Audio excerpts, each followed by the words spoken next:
Hello, Hi, chat. chat. Wait, can we hear Yojo? We can hear Yojo, I think. Chat, right? Yay, let's go. How's the audio on Yojo? How does this sound? How are we doing? What's Zero, up, zero tech issues everyone? today. Zero tech issues, surely. Let's go. Huge. Yojo sounds like an angel. That's so classic Yojo. Oh, thank you. Amazing. Thank you so much. Well, Paid chatter. guys, welcome into the stream today. Oh my gosh, we have such an exciting stream today. So, for those of you who don't know, I have been invited to be an official caster for the English side of Forza's Deathless Rando League. Oh my gosh, what an honor. Yay. Thank you again, Forza. And so that's what we're doing here. That's why it's on my channel. There's also going to be a French commentary if anyone is interested in French instead. There is an official French commentary as well. But me and Josh today, we are here for the English side. And yeah, Josh is my co-commentator today. Hi, Josh. Hi. Thank you for inviting me to commentate with you, Parky. I'm excited. Absolutely. Thank you for being And we're all here, Josh. we're all fancied up for the occasion, of course. Yeah. Of course we are. So let's talk a little bit about what you guys are going to see today. So, first of all, let's look at this beautiful overlay that Forza made. Oh my gosh, this overlay, by the way, guys, is an automatic overlay that changes whenever anything happens. It is so good. So, I don't know how Forza did this, but it's really good. So, that's awesome. A lot of you guys on my channel aren't Deathless Rando League watchers typically because I didn't do the Deathless Rando League this time, but let me give you guys a little overview about what we're here for and what we're going to see today. So, Deathless Rando League is a league created by Forza, and from the name you can tell it's a Deathless randomizer thing, where you try not to die, of course. It's crazy. So the game is randomized, the entire game is randomized, and the goal, like I said, is to not die. So the logistics of this is each player has 2 hours. And in those 2 hours, the goal is to defeat the most bosses you can, but ideally more bosses than your opponent. So, as you guys can see on this overlay, we have the amount of deaths, we have the score, which is each boss death, and you have how much time is left, obviously. However, if somebody does die, the game isn't over, the match isn't over, but the way it works is, sorry, my throat. The way this is going to work is when a player dies, their score gets locked. So, for example, if Aggie here dies at 20 bosses, his score locks at 20.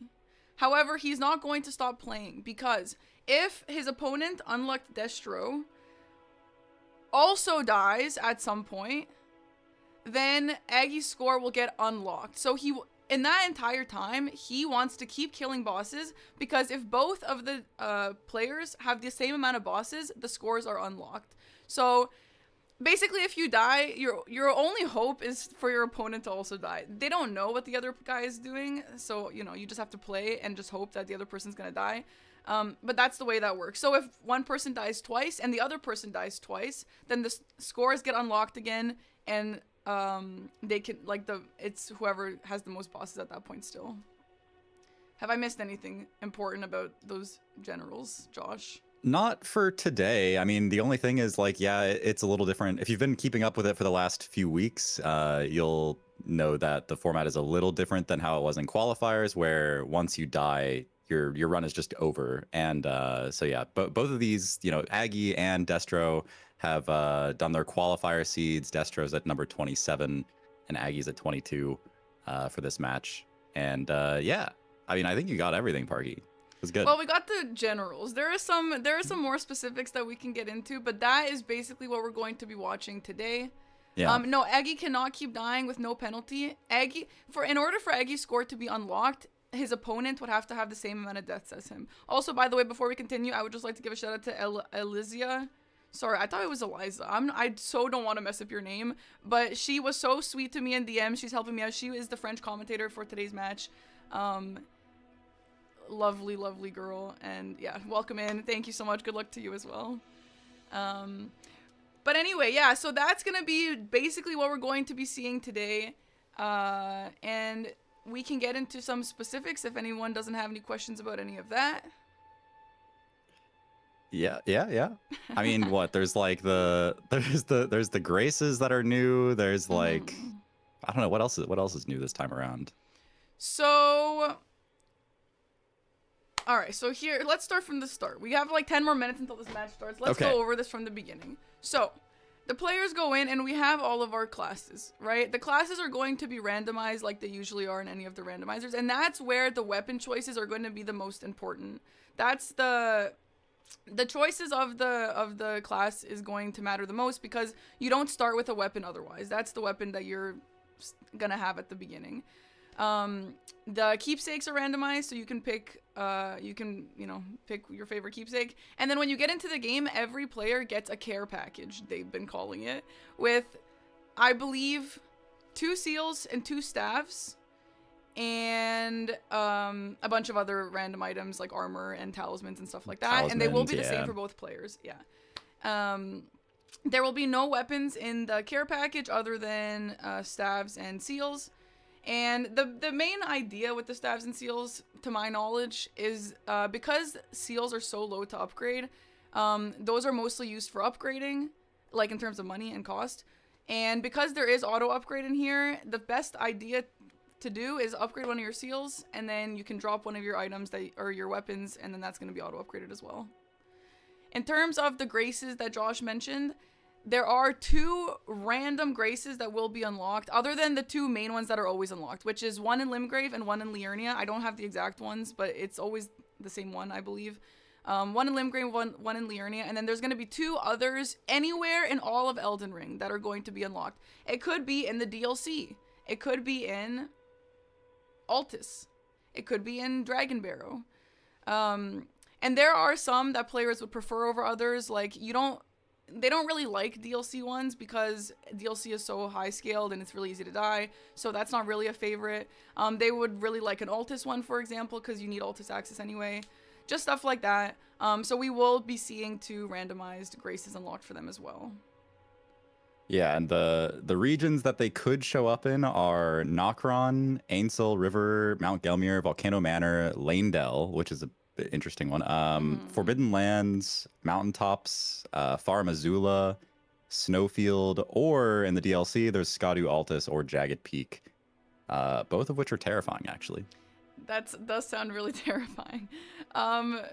It seems like players mostly use DLC ones, mostly for any last-minute bosses you want to get or something like that, but it doesn't seem like the players typically like the DLC, just because there is just so much possibility for death there, and it's a little... Yeah, from what I understand, like, they start at 0 Skadu as well, and, you know, the fragments only drop off of bosses, so... It's rough. It's a little scary. The other important thing that I think I haven't mentioned is at the start, they do get money for 30 levels. That has to be only used for levels. You can't use that for purchasing things. It's used for levels. So we will be seeing players have that if you're curious where that stuff comes from. And I think we'll be seeing a lot of vigor.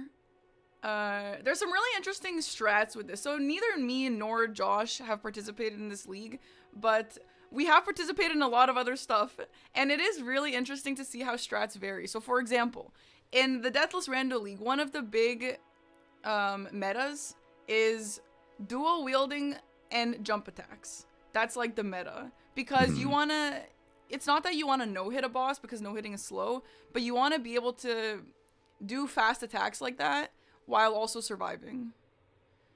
And not like, it's not like a hitless thing, but you want to survive. So yeah, that's so like where you can vigor trade comes in. A lot better that way, and then also, like, I mean, it just does a ton of stagger damage if you're using like a great axe or if you're using a great hammer, which I think are like probably the 2 best choices for power stancing. I don't know if I've seen too many like colossal power stance setups, but yeah, I don't know. I mean, you obviously have to find another weapon that works.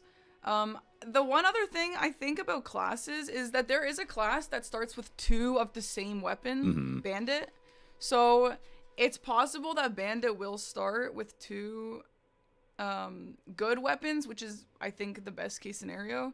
but it's also possible that Bandit will start with two silly weapons that you don't want to jump attack with. So there's some interesting choices that will have to be made. Also, I see that audio is requested to be turned up. What audio? Is it for Josh or for... I do have the stream's audio. There's a lot of audio channels there going are on a lot here. of audios. It's just what it's called, man. It's Yeah, I what we think like literally most of want. what I've seen, like people...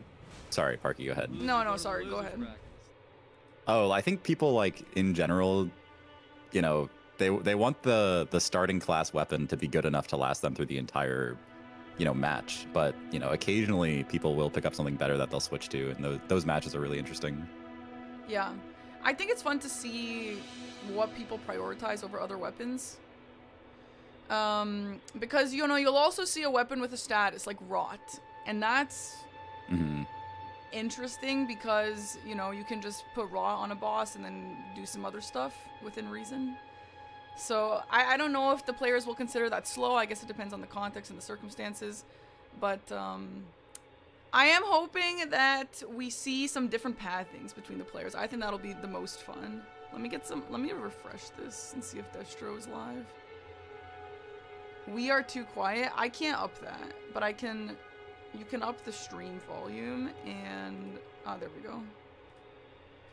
And I will have this lowered. There. Okay. So let's real quick, while we still have some time, let's quickly discuss the players' current standings with respect to each other. Let me pull this up here real quick.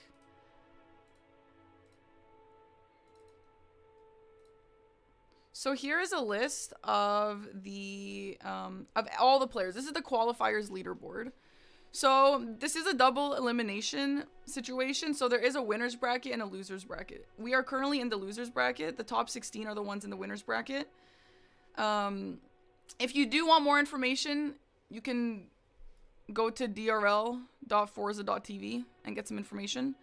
But here we are. This is our two players today. Lil Aggie at 22 and Unluck Destro at 27. So they will be against each other. And look how gorgeous, by the way, this website is. You just hover over one name and the other name comes up. It's so nice. It is really cool. It is, dude, all of the stuff that Forza has created for this is so high tech. I'm so impressed. It's very high tech. It's really good. Very impressive, Forza. Very, very impressive. Yeah. So this is their score. This is how many bosses they've killed through all of these matches that they've done for the qualifiers. They are, they're not super far apart, which is good. We'll see some close matches. 5 bosses apart. Yeah. And, if you compare each, like, in terms of consistency and stuff like that, it kind of seems like they're kind of the same in terms of consistency. They both got a really low score. And they've both got, well, I don't know. Their qualifying scores are both about the same. But then Aggie's got a few lower ones that didn't count. Mm-hmm. Well, I would say they're about the same in terms of consistency all in all. Yeah, they're pretty even. Yeah, I mean, you know, Aggie had like the one that was 24, and then Destro has the one that's 51. So like in terms of the, you know, Destro got one that was a little higher than that, but yeah, they both died in the mid game. So yeah. Yeah, so what's fun about this, I think players that have about the similar level of consistency and all that, is that I like players who tend to play riskier. I think that's just fun to watch as a consumer of this media. And so that being said, we're going to see fast kills, I hope. Maybe a little risky kills that'll keep us on the edge of our seats. Between the both of them. What do you think? Yeah, I'm really interested in seeing if they're going to play safer because of the fact that it's like you know, they're in direct competition with somebody like live at the same time. You know, like having watched Aggie very recently, I don't remember which seed it was, but he has been playing really aggressively and really like risky. Yeah. I'm very curious if he's going to continue to do that in this match today. I am also really curious if he's going to continue to do that because, yeah, he does have an aggressive playstyle, which is really good if it works out. Yeah, I mean, he had a seed where he got 85. Like, that's... Yeah, right. That's crazy. Yeah. Which seems like one of the higher ones in everyone in that seat, actually, if not Yeah, it does. literally the highest. Okay, the At least highest at that only point in the after bracket. only after Hoosier, which is number 1 placed. Yeah. Okay, that's, I mean, I don't know. This is exciting. And by the way, for those of you who don't know how a double elim works, long story short, though we are in the lower bracket right now, they still do have the opportunity to win the entire thing. So basically, you really want to win this match. Like, if you lose this match, then you're out. But if you win this match and you keep winning, you do have the opportunity to win the entire thing, even though you are in the losers bracket. Yeah, I think they have to win like what, one more match overall than the people in the winners bracket to like be at the I think top. a little more. Actually, I mean, They have to like earn their yeah. way back into the top, essentially. Yeah, they have to earn their way back, yeah. Aggie explained it to me as, like, the winners have multiple lives, and the loser bracket just has 1 life, basically. Yeah. That's a Which is good way kinda to put it. Yeah. Okay, well, let's get this off the screen if you guys have no more questions about that.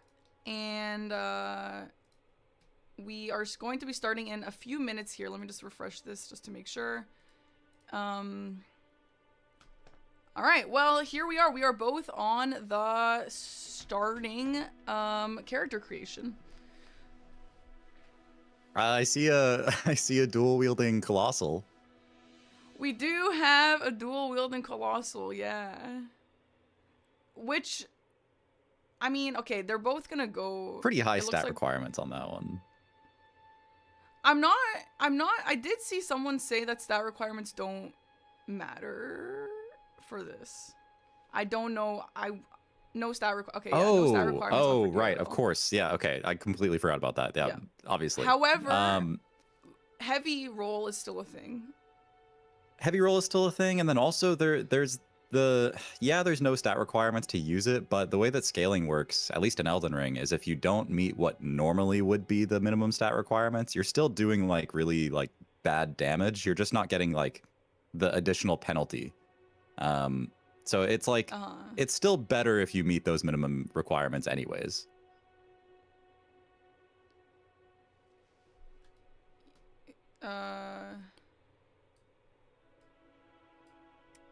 How is the Elden Ring audio chat? I can lower that if I need to. I actually had planned to have one of their streams on, but I don't know how much they plan on talking. We should probably have one of their streams on just to hear game. I don't know. Right, yeah. This is my first time doing this. I don't know what the protocol is. I know, like, you know, usually they can talk to chat, but for this, I'm pretty sure they won't be able to see chat at all. Yeah, they're not looking at chat for this. So a lot less conversational this time. Yeah, a lot less conversational. They have started. Oh, they're starting. Oh, the time has started. Amazing. Okay, maybe we're just all right. Not totally in sync here. And we're off. Look at this seamless overlay. So, like I had mentioned, they do have the levels for level 30. The runes for level 30, so they can put that wherever they want to. Because I'm flustered, I didn't see where they put the levels in. I assume it is health. Yeah, some health levels. And yeah, they just immediately gun it for Soldier of Godric here. No, they just light the grace and then leave, actually. Yeah, let me refresh this. I have seen the overlay say score 37 a few times during the stuff. Let me just refresh that real quick. Oh my god, exactly in sync whistle, by the way. That was cool. There we go. All right, we're down to 0. Okay. So first thing they're going to be looking for, I imagine, is something to just... They want to get their weapons upgraded. Oh, real quick, let's talk about the fact that we have the 2 graces that we have unlocked is Farum Azula and Ainsel River. So the interesting thing about Farum Azula, I don't know if this is going to be a specific grace or what the case is, but the fun thing about having a grace in Farum Azula is Altus Access is really important in this league, and obviously getting 2 of the medallion halves is a little bit of a nuisance. Also, Magma War Makar path is not one that you typically want to go for because... You know, it's really, really dangerous, not only because it's randomized enemies, but because of gravity. It's also really slow. And so if they do go to Farum, they actually can get Altus Access by beating Malekith and then going to the Ashen Capital and going backwards. Oh, yeah. Which is crazy. That's interesting. but it is a option. So maybe we'll be seeing that. Okay. I'm not sure. So would that count as killing Draconic Tree Sentinel? Because Draconic Tree Sentinel disappears after you kill Malekith. I'm curious how that affects the boss counter. I am also curious, but I assume that it doesn't count.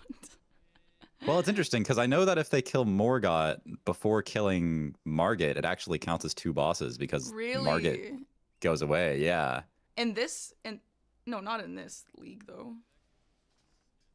I I assume don't- it just disappears. Yeah, the chat is Okay, saying so yeah. it just doesn't account. So Yeah. Morgott does count as 2, but DTS is a different case because it doesn't actually die and give you the loot, whereas Margit does. Oh my god, that is so interesting. I didn't know Yeah. that. Cool. Okay, that's actually cool information. Well, they've both gone to the merchant and done a little yard sale action, and they're kind of taking the same line here.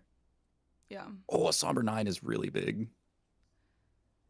Yeah. So yeah, they are taking the same path. It seems like there is a common path that people tend to take at the beginning for setups and whatever else. And for checks and all that, and then maybe they'll be branching off later depending on how risky and brave they're feeling and what they got going on in their setups.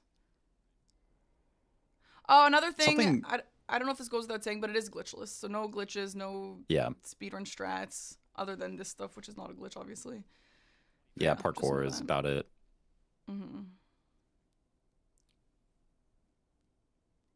Some of these graveyards can actually be like really dangerous.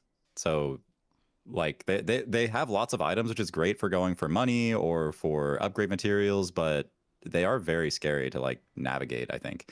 Aggie just kind of like only picked up a couple of them, whereas Destro is actually picking up like every item in this graveyard. Yeah, so it looks like Aggie, I mean, maybe he's just not trying to pick them all up. Maybe it hasn't been worth it in the past for him.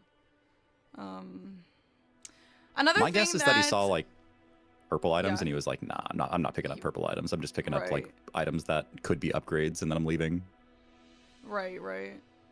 I mean, I don't know if it's been worth it to pick up everything in the past. Maybe it hasn't been for him. I'm not sure what items you'd expect from smaller ones. Maybe just small amounts of money. Yeah, and like from some other players, I have seen people trying to break the habit of picking everything up because, Yeah. you know, if every pickup takes you like even like 2 or 3 seconds over the course of 2 hours, that's going to add up to like a few minutes, and that could be another boss kill. Yeah. So it really exactly. does matter a lot. So you don't want to be picking up junk items.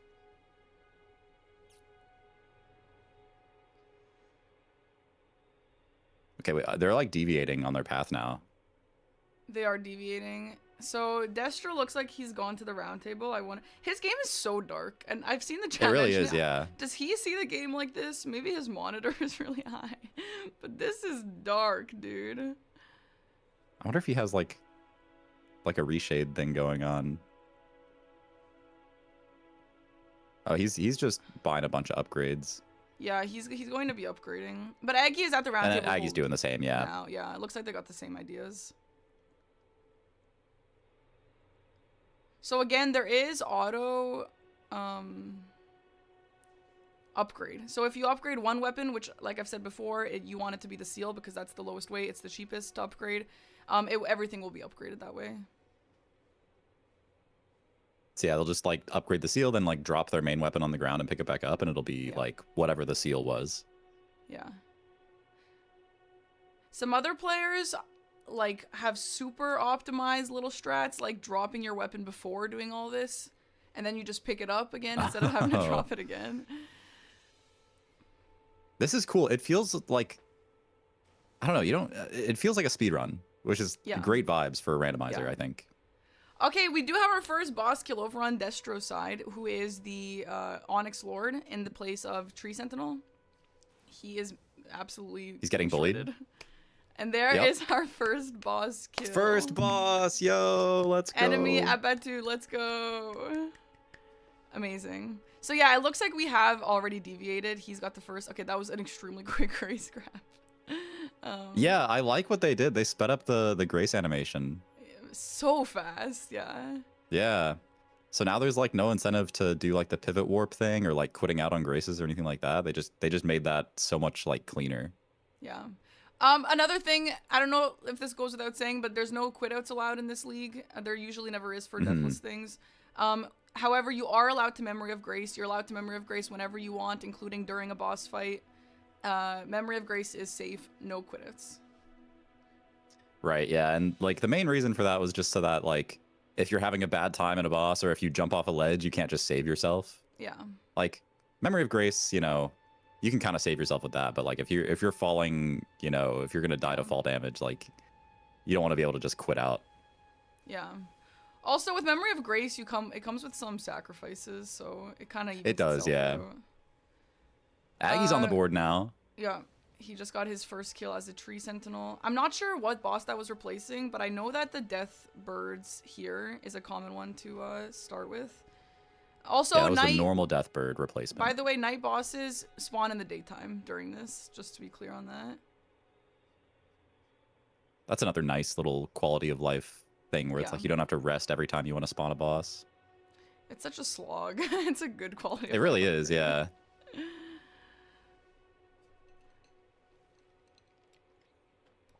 Ooh, look at that. Nice skip up that wall. Wow. Wow. Wow.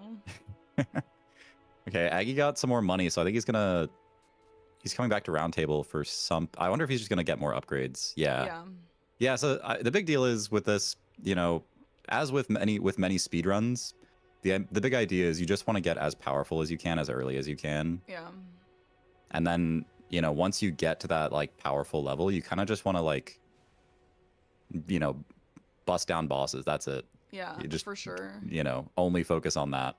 Yeah. I don't know what Destro's weapon is at. I mean, it's not maxed out, obviously, but... Yeah. We do have Moog, the Lord of Blood, on Destro's side, and he is not going... Is he gonna... That was crouch... Oh my god! Oh my gosh. I'm gonna... Oh my... That is terrifyingly close. Okay, yeah, he's gonna Memory of Grace out. Oh my god! That was so scary. Oh, that was a good Memory of Grace. That was... Wow. I think that was a fantastic Memory of Grace. That was so close. And he almost skipped phase 2, which would have been fantastic. I wonder if he lost his money from that first boss or from the first 2 bosses that he killed, though. Because something Aggie did was like he got his one boss and he immediately went back to like upgrade more. Whereas Destro here is going into his 3rd boss fight. I think he just lost the money from the first 2 fights. Is he gonna? I mean, can you pick up the money again, or do you just lose it? No, it's gone. Oh, it's gone forever. Yeah, so that might set him back a little bit on, you know, getting more powerful. But he's not dead, and that's the most important part. Absolutely. In the Deathless Rando League, absolutely. Aggie is at max weapon, which is amazing. That's really good for him, yeah. Yeah. A little Magma War Makar action here. Yeah, the damage is really good. Yeah, the damage is fantastic. These crouch pokes are crazy. Yeah. Damn, okay, yeah. So, yeah, he immediately kills him, immediately Memory of Grace is out. Yeah, he's not caring about the money anymore. Oh, he actually he warped out fast enough to keep the money. That's a crazy strat. I didn't know about that. I think he actually did like a normal warp before the Memory of Grace animation finished. Maybe. Yeah, there goes Onyx Lord. There goes Onyx Lord. That was so fast. Amazing. So yeah, like Destro's fight. Oh my god, Destro is... Okay, never mind, he's fine. They're both playing... Or like Destro's playing a little scary. I know. He's fine, but it's a little scary for us. Oh my god. Okay, working on his physic here as well. Yeah, I saw an He's gonna go for the... which is important. Dane. Dane can be scary. NPCs in general are just a little scary. Okay, he doesn't do any damage. Oh my god, he's bullied in the corner. Oh no! Wait a second. Oh my gosh, yeah, get out of there. Oh, get out. When Dane gets going on you, it is Dane gets going. Oh my on you. god. It's a little scary. There we go. Good work, dude. And Aggie got another boss down in the meantime as well. Yeah, they're steamrolling here a little bit. Yeah. So just now that we've gotten into the game and people have been coming in who don't know this that well, just a reminder, if one person does die, the game is not over. However, if one person dies, their score, which you can see on this overlay, their scores get locked at what they're currently at. The only way to unlock your score again is if your opponent has the same amount of deaths as you. So if one person dies at 20, their score for the match is 20, unless their opponent dies as well. Then their score gets unlocked to whatever their current boss count is at. So that's why if you do die, you want to keep playing as though you're in it to win it, you know? Let's see how this Moog fight is going to go for Aggie. I wonder if he's going to I know, he should be able to get it. Yeah. Ooh, he did get interrupted with the bleed there, though. His health is awfully low. No, it's... I wonder if he's in a Memory of Grace as well. He's low on flasks. Oh my... In theory, this is fine, especially if he gets a stagger. Yeah. I think that poise is going to reset, though, while he's stalling. Oh, I'm terrified. Yeah, it's crazy how, like, Moog is scary anywhere because of the fact that he does, like, percent HP damage. Amazing. All right, nice Moog fight. Okay. That was actually really good. I forgot these players actually are really good at this game. Overlay needs to be changed, can't see score. I don't know if that's true, but it should be right there. The score... Chat. You're silly. It's literally right next to me and Parky. Josh, can you point to the score on your side? Yeah, it's is it that way? Yeah, it's there. It's yeah, there. it's that Good, way. good. It's right there. Guys, Good, it's literally good. right there. Yeah, chat. Silly This chat. overlay is amazing. It is really good, Forza yeah. did crazy. He is so, like, it's seamless, dude. Making this easy for me. Forza must secretly be a software engineer or something. Oh, they're talking about those scores. Those scores don't matter. Don't look at those scores. Yeah, It's the same information. they're as the we see right same. here.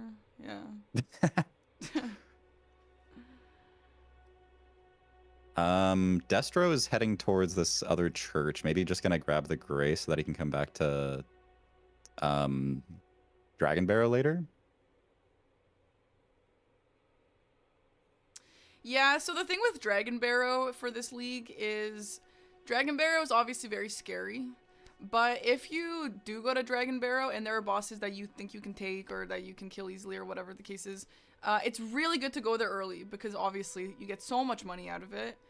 Incredible scaling for that. It's risky though, but... It is risky. And it's also like, it's kind of high boss density as well. So they're like, if you go there and you do well, you're getting a lot of score, you're getting a lot of money. Like it's just good, but obviously it's a good way to die too. I believe that Destro just picked up a max stone upgrade thing, max upgrade stone at the Church of America. Aggie is already maxed out, so I don't think that's gonna be relevant to him. But yeah, I don't think Destro is. Okay, so that could be relevant. Yeah, I wonder why. I think Destro just hasn't had the money to maybe to fully upgrade yet, since he lost that money on Moog. Eye Moog. out when he opens his inventory to see what it is. Oh, that was too fast. He's too speedy. Too speedy. All right, let's see how Aggie handles the Dane here.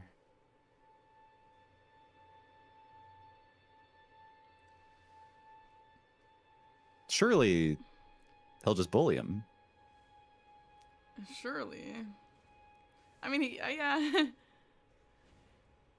There we go. Oh, he jumped. Oh no! Oh. Okay, no, he's good. He's good. Yo, if you're playing risky and you're just trying to, like we talked about earlier, this isn't a hitless boss thing. This is deathless. So you do want to be trading a lot. But that can get so scary if the boss hyper armors through something. For example, right there. I mean, he was obviously fine. But There's also just like a shocking number of attacks that will just one-shot you. Yeah. if you get like a little greedy. It's so easy to get way too greedy in this. Mm-hmm.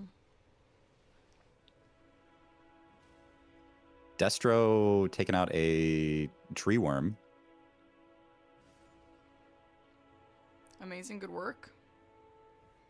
Yeah, Ancient Dragon. We all got Ancient Dragonman PTSD with that one. Yeah. Okay, so our scores are currently 8 to 5. Aggie's at 8. Destro's in 5. Destro did get on the the scoreboard here a little bit earlier than Aggie, but I think Aggie's weapon being upgraded got him to kills those bosses that Destro also had so much quicker. Again, don't know what his weapon's at yet. I mean, I assume it's gotta be pretty level at this point. I think the boss that Aggie killed, I think the big difference here that I have seen is that like when Destro has killed a boss, he's gotten like 5k runes for it, whereas the first boss that Aggie killed gave him like 60,000 runes, because I think the tree sentinel that he killed was from the DLC or something. That's the only reason I could think it gave him that much money. So he was able to just go back and like fully upgrade right away after that. Oh my god, that's an interesting point actually. Huh. Not to mention, Destro had to, Memory of Grace in the Moog fight, so lost whatever money he got from those first 2 bosses. Oh, and also a remembrance. Okay, yeah. Oh, it was the remembrance as well. Okay, that makes way more sense. I just saw him sense. riding away from the Tree Sentinel with 60k runes, and I was like, what the heck? Yeah, that's okay. crazy. It was 17k, and so the remembrance there is a big deal for sure. Yeah. There's a lot going on. It's easy to miss things.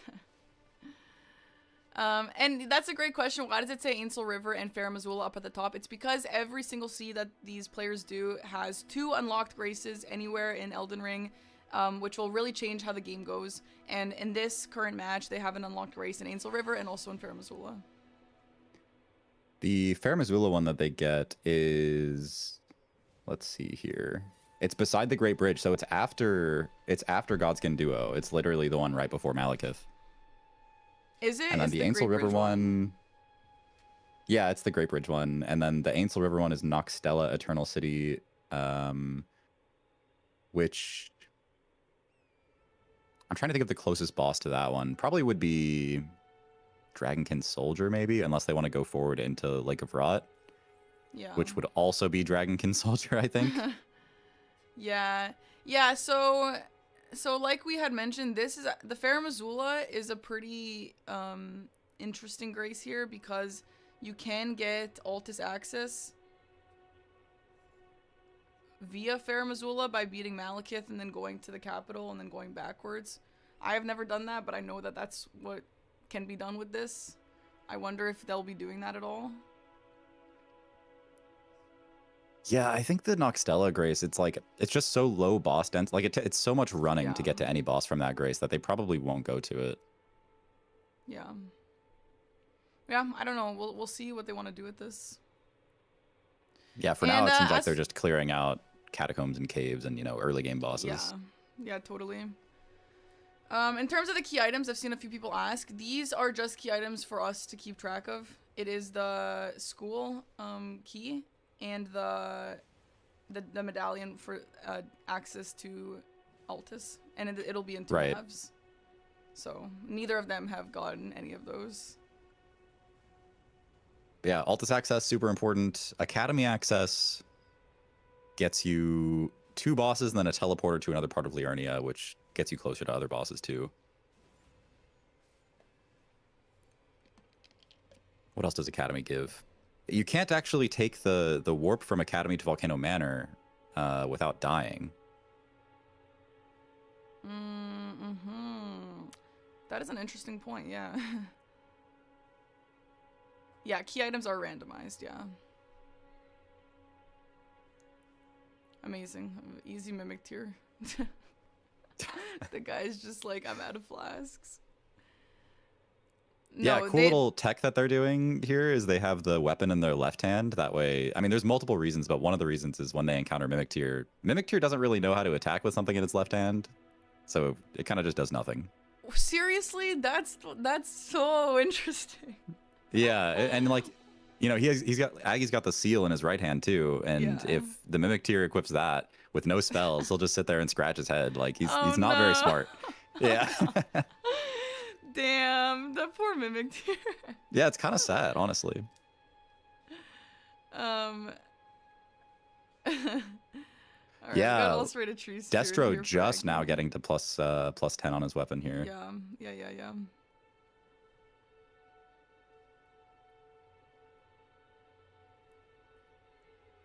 So Aggie has had a much stronger early game, but it doesn't necessarily mean much because, you know, Aggie at any point, you know, faces a bad boss. Like there could be a death on the board at some point, and then things get really interesting. Yeah, we have talked about playstyles, right? And an aggressive and risky playstyle is really awesome if it works out. If you get lucky and if you're feeling on top of your game. We do have a Bale on the bridge here. Aggie will be fighting And he is fighting it. All right. I assume the the damage that Bale gives out will probably be very low, and Aggie's obviously just shredding him. He's getting grabbed by a bat. He's getting light. Oh my god. Aggie's getting third partied. Oh my god. Nice dodges there.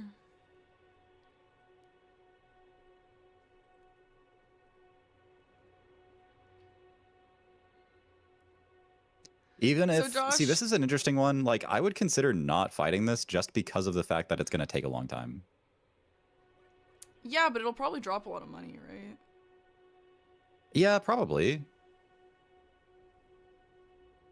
Yeah, I mean, I want to say that feels worth it, but I guess we'll see in a minute. I mean, yeah, Bill's doing like no okay, yeah, damage.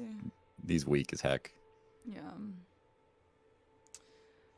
Do you know, Josh, if a bird in the wild, that poison bat we just saw, can the poison bat poison Bale? I don't know. That's a good question, actually. Not like it would really matter. I don't think poison is gonna make or break anything here, but That would be a nice little time save if it could. Might save a hit or two.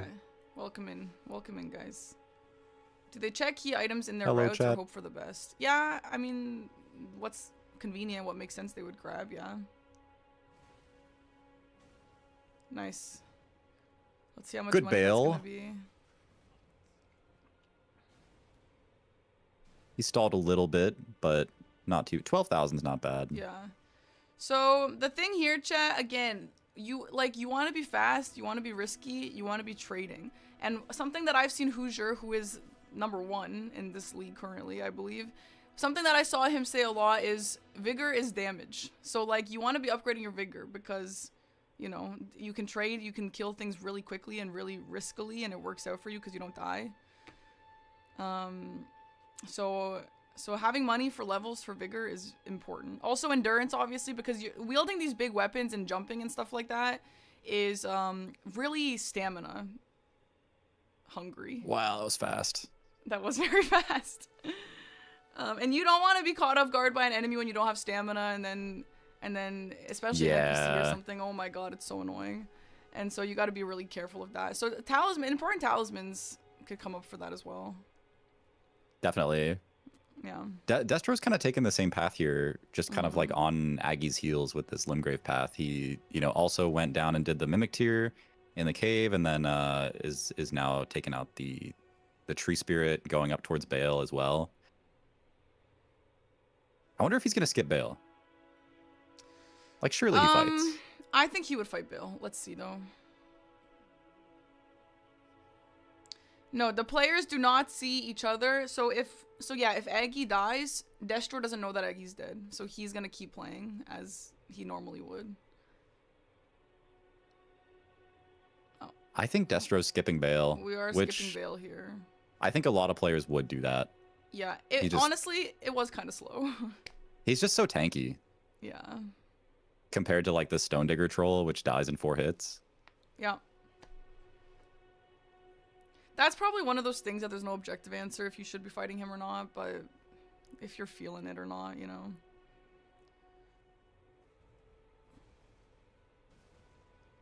And then it also kind of depends on your confidence level on the boss too. Right, exactly. Nice kill.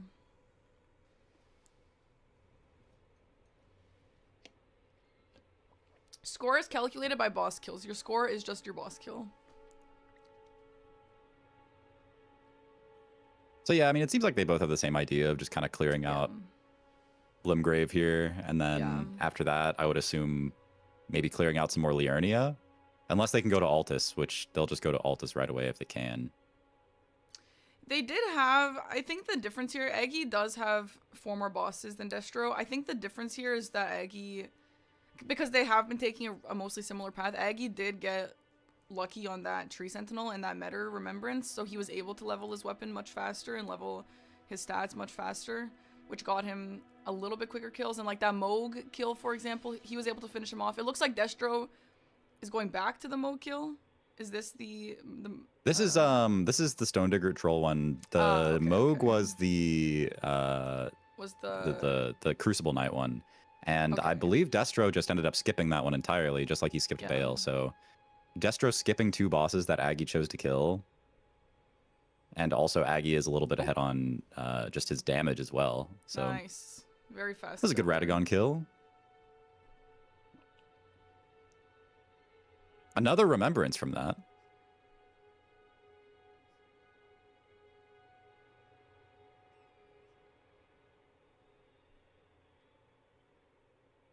Another thing that's a Destro quality is just of life taking the feature same here. line. I'm sorry, Josh. No, yeah, you go ahead. Another quality of life feature, I don't know if it'll be relevant here, but I believe that if you get a Great Rune, it gets auto-equipped as well. So that's a really nice little thing. That's nice. Yeah. That's very nice. That's like stuff that you would want to do anyways, but just kind of like takes time. It just eats time for no reason, essentially. Right. We do have Destro going on basically the exact same path as Aggie, right? Yeah. Like, it looks like there is kind of a meta path that is to be taken here. I am curious once they are done with all these, with the basic path here, I'd like to see what they plan on doing. I wonder if they will be going to Fair Missoula and trying to do that Altus going backwards strat. Yeah, that would be cool to Altus see. I unlocks could a also lot, see it's them very going... important, so. Yeah, they may also choose to go to just Dragon Barrow because, you know, there are a bunch of bosses over there too, but... Yeah. I mean, I think Altus is the meta. Yeah. I think that's pretty crucial. I guess, I mean, I don't think either of them have been to Dragon Barrow or checked there. Like, maybe the bosses there will be easier than they think. I mean, they'll still be tanky and all that, but maybe they will be bosses that they're comfortable with, and that'll be good. All right, Radagon down on... Just get the equipable version at the same time. Oh, okay. Okay, I got you.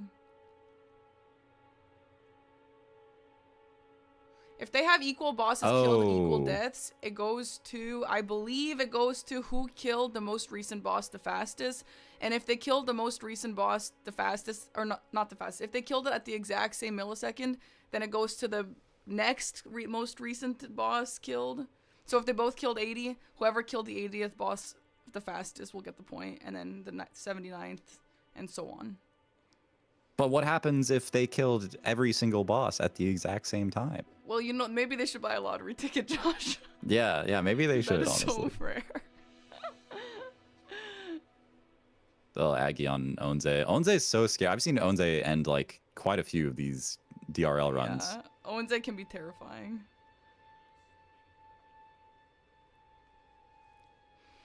Yeah, there is somewhere to see the bracket. Let me get the website here. I don't have a command for it. Sorry, guys. I didn't think about that. But I'll have that for next time. Let me get the website here if you want to be watching stuff. It's an amazing website. Everyone's name links to their Twitch. It's super easy to look at everything. There you go. That's wow, the website. You can see the qualifiers. You can see the matches. You can see the commentators.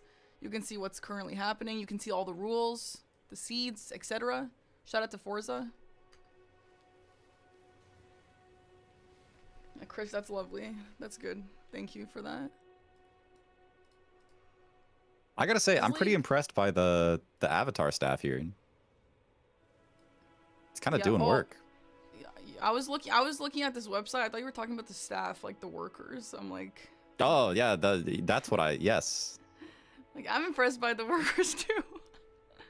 But yeah, no, this has been great. Yeah, I mean the colossal weapon is always so fun and so strong. I would have liked to see this dual wield jump meta that I've been hearing I so much know. about. It just seems like fun, and I personally, even though I didn't play Deathless Rando League, and I know this is not the meta for everything, but I actually think that's like the most fun form of build. I love would agree. playing with jump big weapon attacks, yeah. Especially if you get talismans that will encourage that build. Oh my gosh, I bet it's just crazy. Yeah. I wonder if they're not doing it because it's bad or if they're not doing it because of the carry capacity. It might just be too heavy. It might be too heavy, yeah. Maybe once they get some more weight on them, or like the stats for it. Yeah, the endurance. Oh my god, it would eat up the whole endurance bar, yeah. Right, no Onze incidents, thankfully. Yeah. I was worried we might see like an early death just because of, you know, nerves or whatever, but Yeah. it seems like both players are playing pretty well. They know what they're doing. They're professionals at this point. Look at that horse. Just Why is he standing killing the around. horse? Don't kill the horse, Aggie.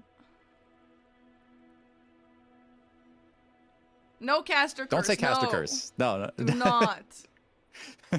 No caster curse. Oh, I would feel so bad. It's never happened before. Don't worry.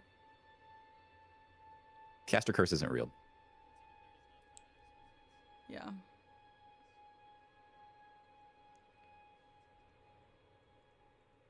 I would imagine after Aggie kills this avatar, I don't see him going to Castle Morn. That feels like it would be way too slow. Yeah. I don't know. I don't. I mean, it looks like he knows a path already. He might go for the Knight's Cav on the way there, but Yeah, I agree with you. I think Castle Morn is just way too slow. I don't think that the one boss there is going to be worth it at all. oh, there's also the cave here. That's right. The tunnel that normally has the Misbegotten. Correct, Booby Born. The key item silhouettes are for Dectus Medallion halves and the Academy key, and they have picked up none of those.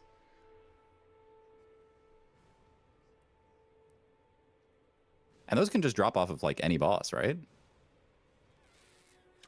What can drop from any boss? Oh, those The things? No, I believe... I mean, medallion yes. halves. Yeah, any boss, yeah. Okay. Bear. I wonder if they have a boss that they're both like most scared of. That the boss that you don't want to see. I think Millennia, not because only because it's Millennia, but because Millennia actually has 2 phases in one. She doesn't get separated Right. like a lot of them do, which is obviously slow and long. I mean, like I think Moog is a scary one, but I don't. Maybe I'm biased, but I think that Wormface might be the scariest boss to see. Wormface. X-Ikes is another Yeah. actually good shout for that, yeah. True, yeah. I've seen so many runs die because they just get instant procced by Wormface. Oh yeah. Oh, or Deathblight Dancing Lion, that too, yeah. Oh But that's my probably gosh. even worse. I actually feel like there's a world where if they saw Deathblight Dancing Lion, they would just mog out immediately. That's terrifying. Yeah, totally. I think that would be a very like valid play for sure.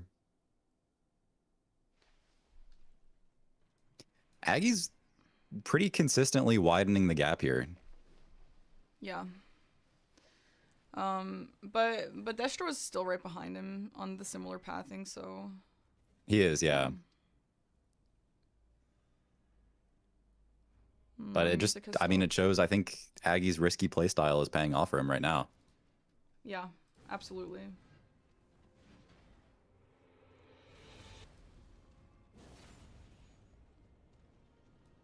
But there's so many little like micro optimizations that we can see in like a lot of these combats. You'll see them like not take riposts because it's slower, or like Yes. not backstab because it's slower. They'll just go for big bonk instead. I think those that sort of stuff is so fascinating. Like, when you need to be fast and you're not taking a riposte, even though riposte is very safe and consistent. Yeah, like right here. Yeah. I love seeing different types of strats for the occasions, you know? And it's stuff like that, and it saves maybe 2 seconds, and it just adds up over the course of the entire round, you know? Yeah.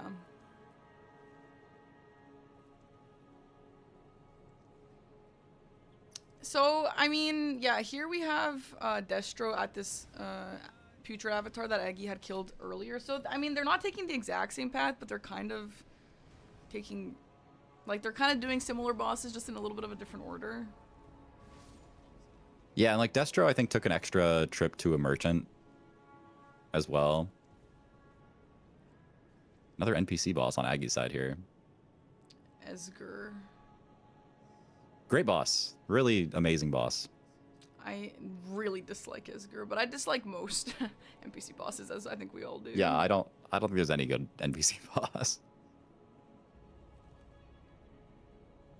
Oh my gosh, yeah, these jumps, I mean, I know that they know that they're not gonna die, but the jumps down to the Spirit Springs are terrifying. Yeah, they are. It just feels like they could go wrong so easily. Dude, yeah. I feel like And I this saw game one be where, doing that. like, somebody, like, landed on a fence next to the, like, next to the Spirit Spring, and they died. Oh my gosh. Oh, That's cliff parkour horrible. as well is really scary. Destro landed on this bear. The bear's not doing much damage, but oh my god, those rune bears can really just be bad. Yeah, like, especially right next to, like, an elevator shaft or something where they could just knock you into it.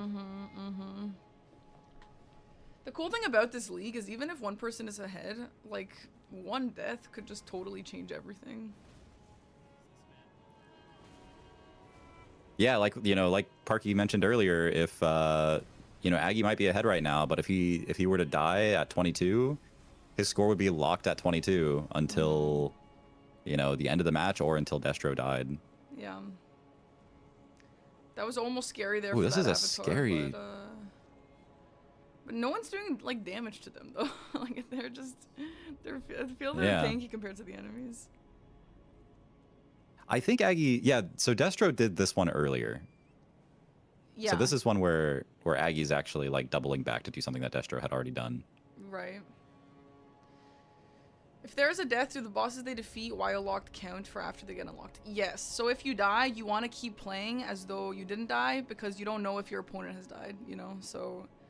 Because yeah, if they both die once, it's just whoever has the highest score wins. Exactly, exactly. So you just want to keep playing as though you had never died. And just hope I mean, yeah, you have to hope your opponent's also dying. It's a pretty scary little thing. It's a little bit anxiety. Their flasks. Okay, so Destro's got a stronger flask than Aggie. Aggie's flask is healing for very little amount of Yeah, it's not health great. there. It's very bad. This is such like a little thing that Aggie just did, but he waited. He was like pretty low on HP, and he waited to heal until after he got on Torrent because it would save more time. And like, that's something that looks so scary and so risky, but Oh, it's terrifying. it saves maybe like a second. And he's like doing all these like little optimizations. Yeah, I hate being at low health. I think it's terrifying. What if someone just snipes you from far away? But, you know, maybe that's just anxiety speaking. I think it's so hard to play safe and fast. Like I've done a couple of like Deathless randomizer challenges, but I've never done it while also trying to like optimize for speed, and I can't, like, it's got to be so stressful. Yeah. I feel like it's so different. Okay, Destro got a really fast Esker there.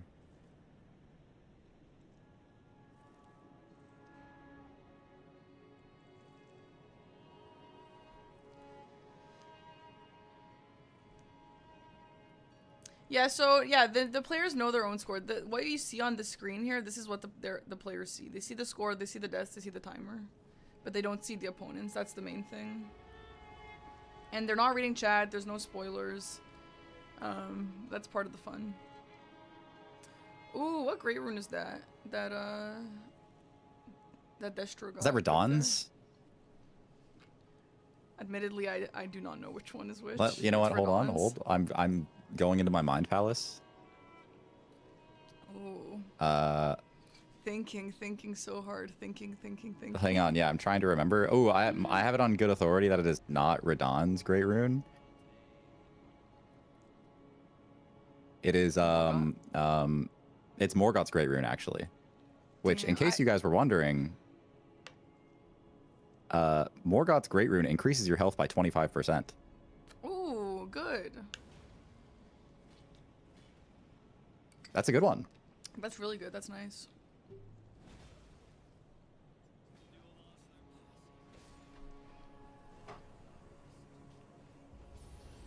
Yeah, if the players have the same number of deaths, it's not at the time of death, it's at the end.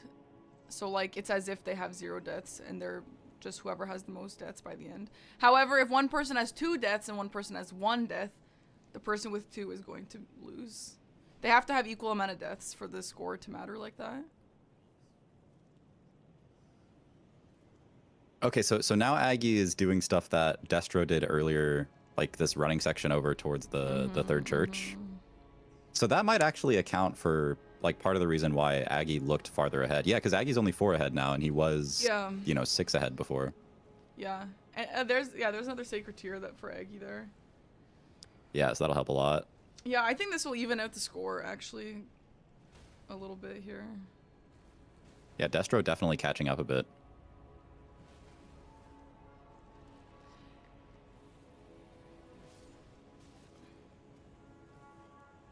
Aggie's it's really going to nice they don't Dragon have to Barrel. go. Oh, okay, yeah. I'm happy that seems to good. see this. I think this is a. It sounds like this is a very good play if you're feeling confident. And I mean, It's they kind of look scary. like they Kind of depends got on the good builds bosses. going. That's a good boss. Yeah, easy. You know what though? This boss, like, I don't really know how tanky she's gonna be here. But She's pretty sometimes tanky. these bosses, when they actually do damage, like when they actually fight, they can get a little scary because nobody knows their movesets. I mean, you know, you kind of know their movesets, but sometimes they pull something out because you don't typically learn their fights very well. And it's just Yeah, you can't, like, you can't brute force the fights nearly as easily when they're this high scaled. Yeah, exactly. But Aggie's just not going to get hit, and we're not going to see how much damage that Aggie does. Yep. Amazing. This is a great boss to have here, though. Much better than someone super tanky. And Destro went to Liurnia here. I don't know if Aggie... I don't think Aggie did this cave. I don't remember seeing Aggie do this cave, no.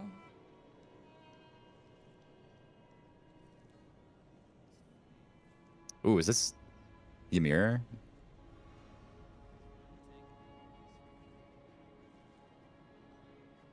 Finger guy? Yep, Yeah. it's the finger guy.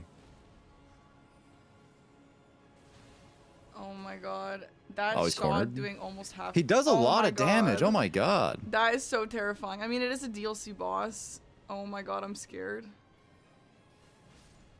Okay. Woo! Good thing I didn't overreact. Oh, and that's a Dectus half medallion.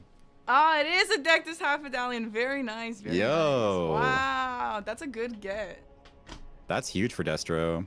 Yo, yeah, getting both Dectus half medallions while your opponent doesn't know about that seems like a crazy situation to be in. And Aggie's leaving Dragon Barrow.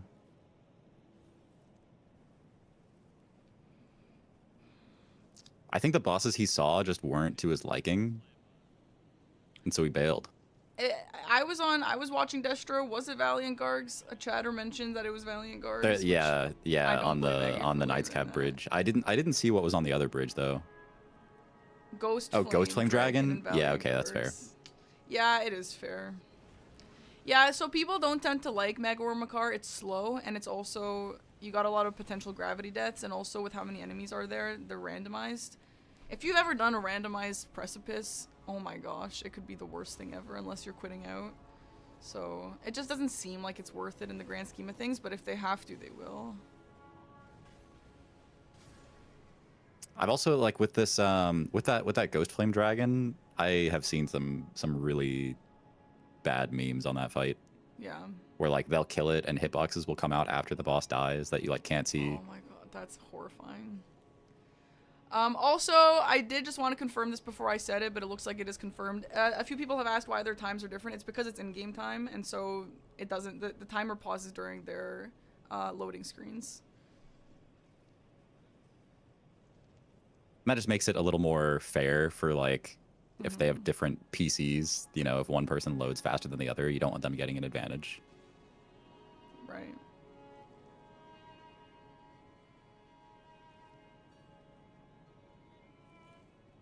Yeah, I Oh mean my God, that is that's true. just- Aggie does have Strike and Holy, so like the Ghost Flame Dragon might have been a good play, but I wonder not if worth the risk. just like fighting a dragon like that on a bridge, maybe there's chances of like getting knocked off, especially when they have like a big AOE and it's just not worth the risk. Maybe.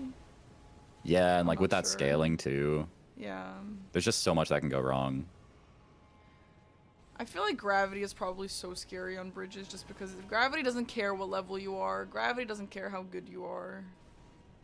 Consort Ooh, we Radon got spotted. Consort Radon here on Destro's side. Is this in... This is Liurnia. This is Liurnia? Where is this? Oh, this is on the side. This is the Night's Cav? Is that what this is? I think this is the Night's It's Cav. really dark. It's hard to tell because it's so dark. I am curious about why is this preferred to play so dark? I wonder if there is some sort of stuff that this is helpful for. Cinematic. I mean, it is cinematic. It looks nice. It looks like Destro's pretty good and comfortable at this fight, but obviously Consort Radon can always pull something. Thankfully, it's, you know, only the phase 1. Definitely Yeah. a lot comfier. And the It's a screen is long dark fight, 'cause though. It's nighttime in France right now. That is such a good point. True. Thank you.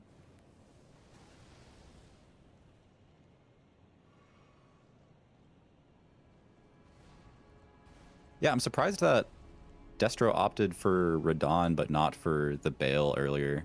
Yeah, maybe he's just more comfortable. Honestly, maybe like you know, sometimes you just don't like a boss. You just don't want to fight. Yeah, it. You don't totally. feel That's comfortable. super fair. I'm not sure if that's what the case is here, but if it was, I wouldn't be shocked. Or maybe he just wasn't Ooh, sure how tanky Electo. Bale would be because he can tend to be, obviously. Yeah, plus like he's kind of surrounded by a bunch of enemies as well. Mm-hmm.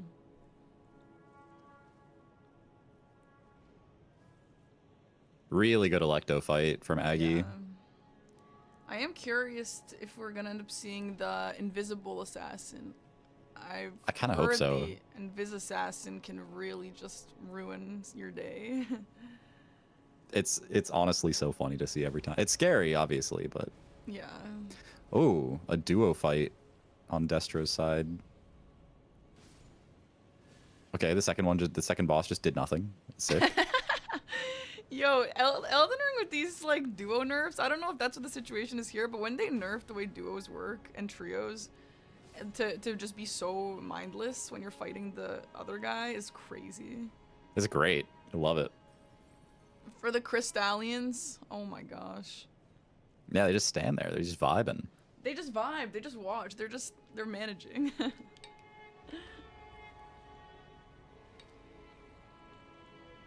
Okay, Aggie Nice did Mariah take the fight. riposte there. Yeah. I mean, I wonder if sometimes if you're just in front of the head, maybe it's just better. Yeah. Speaking of Crystallians,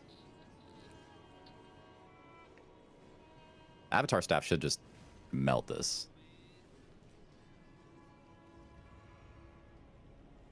Weapon name knowers Avatar staff? Is there a full name of it? I think it's like staff of the Avatar. Staff of the Avatar, okay. Oh my gosh, Aggie. Oh my Oh, gosh. Aggie's getting peppered by this sorcerer. The DLC sorcerers are crazy. Yo, I hate those guys. This is what I was saying. Yeah. I cannot stand to have my health low, and just in case something like this happens. Those guys are horrible if it's who I'm thinking it is. Yeah, the infinite range magic that'll like pop out of the ground underneath your feet. Horrible, horrible, horrible. It's pretty sick. The DLC's got a lot of real, Oh yeah. you know.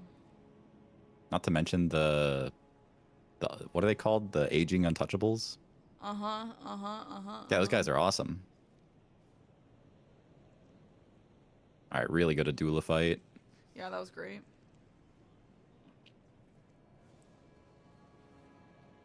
But like now we've seen that there's that magic enemy there. I'm kind of curious if Destro will run through there as well, and if he does, like that could definitely get scary for him. Oh gosh. It's so scary. Like it just anything like that where it has the potential to just kill you like instantly. Oh my god, it's horrible. Aggie just bought Dehugaka, Yo. the Dragon Hunter's Great Katana. It's like one of the best weapons in the game. That's a great weapon. I'm sure he'll use that if he sees dragons for sure. I don't know if he'll. I kind of expected him to switch to it right away, honestly. Yeah, that's a good point. I feel like it's just better, right? Maybe his stats aren't. Maybe he doesn't have dexterity. Yeah, maybe. Or maybe he just saw Godfrey and just wanted to get him out of the way. Auto upgrade is on, yeah. Yeah, that's a weapon that Eggie's very familiar with, especially with his bingo experience and all that. Yeah.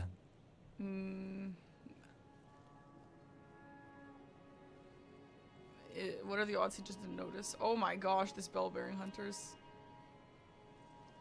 I mean, he bought it from the shop. I'm sure he noticed. But yeah, I don't know. Yeah, yeah.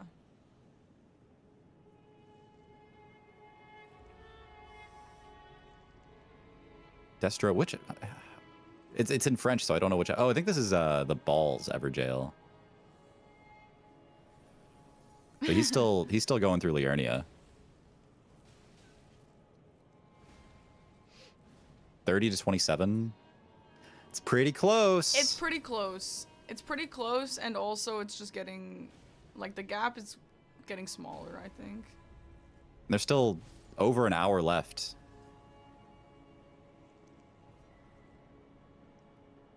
Yeah, when just now approaching the halfway mark. in that relay race where Eggy got the katana and didn't use it, and everyone thought he just didn't see it. Maybe he just prefers to not use it and just bought it just in case he changed his mind. Yeah, maybe. Oh, I hate this torrent parkour. It's honestly terrifying. I can't imagine doing that so confidently. Yeah.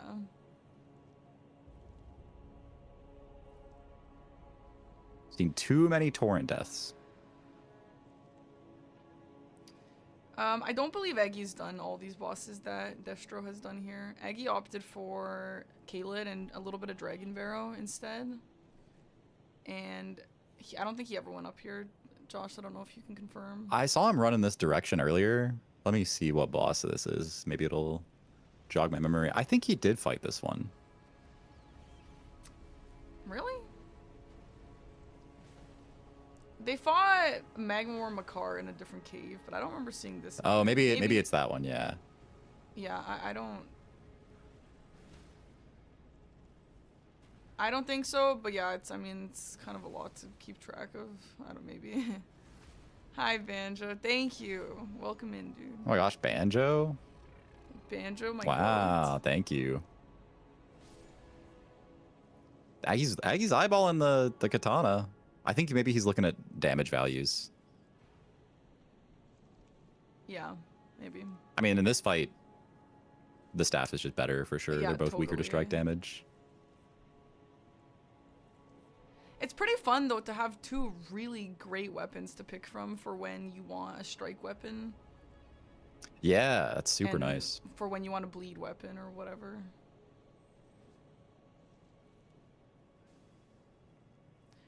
I obviously don't have a lot of experience with the variety of seeds for this, but this kind of seems like a good seed. Yeah, I mean, it seems all right. Like the Yeah. scariest stuff was like the Moog in the early game, Yeah. which like could have been scary. I mean, it's obviously very scary for Destro. But other than that, like there haven't been too many close calls. Yeah. I imagine once how like it's 1 hour, we're halfway through almost. I imagine once all these easy boss options are out of the way, it'll just get scarier and riskier, and choices will be a little harder. Oh my god, the grab attack at the very end there. Yeah, where do you think they're going next, Parky? Yeah, I have no idea, Josh. That's a great question. I honestly like have no idea. Potentially more Liurnia. I mean, Oh my god, if, look at that if life damage. Oh my god. Like, oh my couldn't even god, move. the Rip Bozo. Do you have any opinions? I mean, Destro has a deck to Saf, so that's, you know, it's helpful. Could be good. Yeah. Could be the move. But I mean, there's also, you know, Farm Azula, which Yeah. I mean, that's really scary because Malekith is 2 bosses. Yeah. And it is very late. That's a big time sink, and they have to run quite a ways to get to Altus Plateau from like Ashen Capital as well. Might not be worth it, honestly. Yeah. I don't know. I don't know if they're going to choose to do that. I don't think Aggie has ever done that. I don't know if Destro has done that, where you fight Malekith and then you get Altus access. I know others use that strat occasionally, but it does seem a bit spooky. Aggie parkour Yep, is scary. yep, Okay. I know. It's so scary. Jory. Oh my god. My gosh. I don't know if we hate Jory in the Deathless Rando League. I want to say yes. I feel like, how can you not? And the damage is, I mean, the damage is good, but it's not like, It is good, yeah. It's not like you don't have a fight at all. And when Jory gets out of hand, oh my gosh, does he get out of hand? Aggie's power Luckily, stancing? yeah, he is power stancing. Look at those two. Holy. Those are some big boy weapons, dude.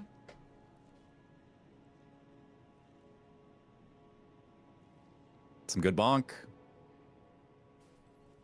So yeah, Aggie's doing like the early Kaled stuff now, which I think is a really good play. He'll probably go to like the, what are they called? The Pumpkinhead duo, like dungeon after this, I would imagine. Yeah. Yeah, so it looks like Aggie did get the equip load tier, which is allowing him to do this, which is Oh, that's fantastic, really yeah. nice. This is awesome. I mean, this is what they want, right? The duo.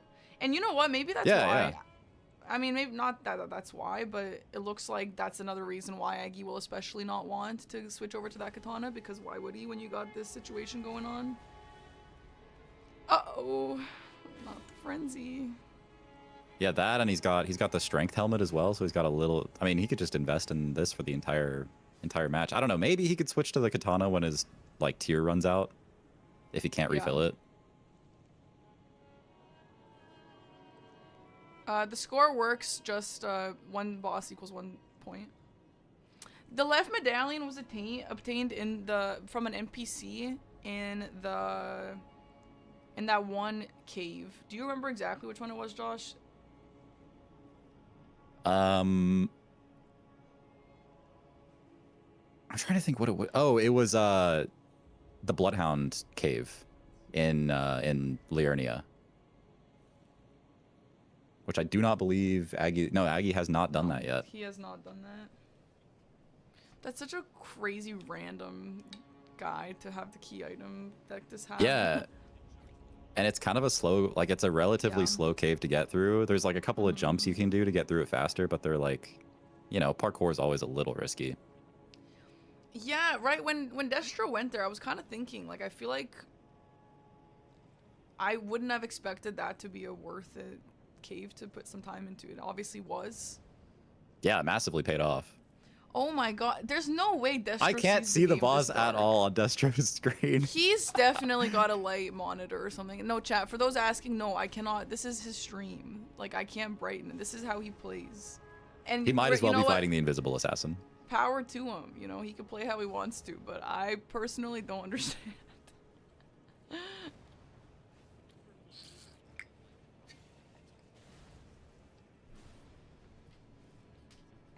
Yeah, here's the pumpkin head duo, which is Sanisax. Oh, Sanisax. Gross. Is Eggy gonna sweat? I mean, Eggy's damage isn't the worst, but it's also not amazing. He's not swapping. Yeah, interesting. This is probably still better. Yeah. To be honest.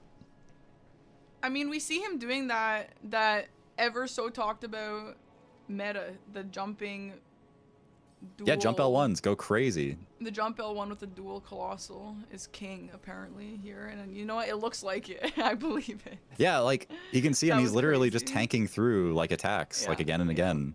Insane. That is very, very strong. Yeah, I mean, vigor really is damage. I think, you know. Vigor is damage. Smaragd is giving Destro a little bit of trouble here with just like stalling with fire attacks. Those dragons, man. I do not like annoying. dragons. But you don't. No, not in Like this game at real least. life? Just in Elden Ring? Yeah, I don't like real dragons, Parky. You know all the real dragons that really exist? Yeah, I don't like them. Well, Josh, that's not what I meant. Oh, okay, my bad. Well, do you like the idea of dragons, or do you just dislike dragons Yeah. to play against? I think they're all right. Yeah, they're cool. I don't like these dragons in Elden Ring. Yeah, I mean, the thing with, like, fighting a dragon in Elden Ring when you are trying to be fast and they start stalling, oh my god, Yep. it's so annoying. And then you have to get on your horse and drive away, and then, oh my god, it's such a nuisance. Oh my god. This Tibby Mariner is gonna be gone in 5 seconds. Yep. The poor guy. Nice That's little- like, I'm pretty sure that's Dragon Barrow scaling too. Yeah. Actually, this jail might not be. I don't know. Either way, Tibia Mariners are never incredibly tanky, right? Yeah. Okay, here we go. Destro's power stancing now as well. Nice, nice.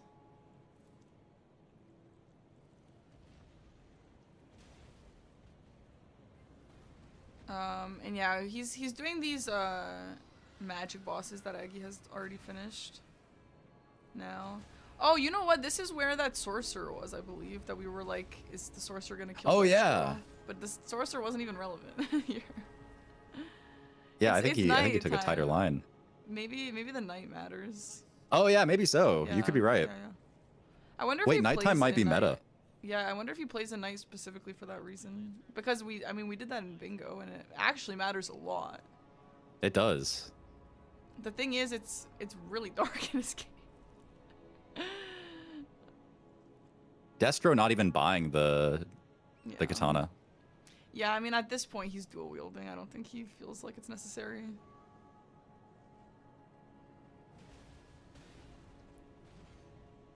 Yeah, I think the big problem is like normally investing in a power stance build, you know, in like regular Elden Ring, it just takes so many resources, like upgrade materials or money or levels or whatever. But they don't have to worry about any of that in this because of the format. It's really nice. Oh yeah. I feel like that's so nice. It just makes everything so much faster, so much simpler. Better to watch, better to play. And I think we see like a greater variety of builds as well as a result. Obviously, in this match, we're seeing the exact same build on both sides, but you know. Oh, You know the what? academy This is a good key. point. Oh, nice, Aggie. But this is a good point about the raptor feathers. If I remember correctly, the raptor feathers give you a bonus for jump attacks, right? Yeah, so this is Yeah. the DLC version of like the bird armor. Is this one Yeah. also a jump attack buff as well? It is a jump attack buff. I know because that's what my build was when I played. Ah, And, okay, okay. There are still talismans and stuff you can get to buff even stronger, but yeah, this might actually give him a little bit of extra edge against Aggie's build. Yeah, definitely. And then if we see like a claw talisman or something too, then I mean that's the dream, right? They do be saying that, Josh. Oh, yeah, that's he does have He gets a 10% damage bonus, and then that's like multiplicative with any other damage bonuses he gets. Destro going back for revenge on Moog.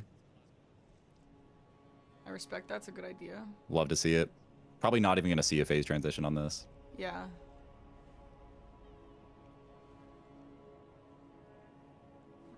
The gap is shrinking. The gap is...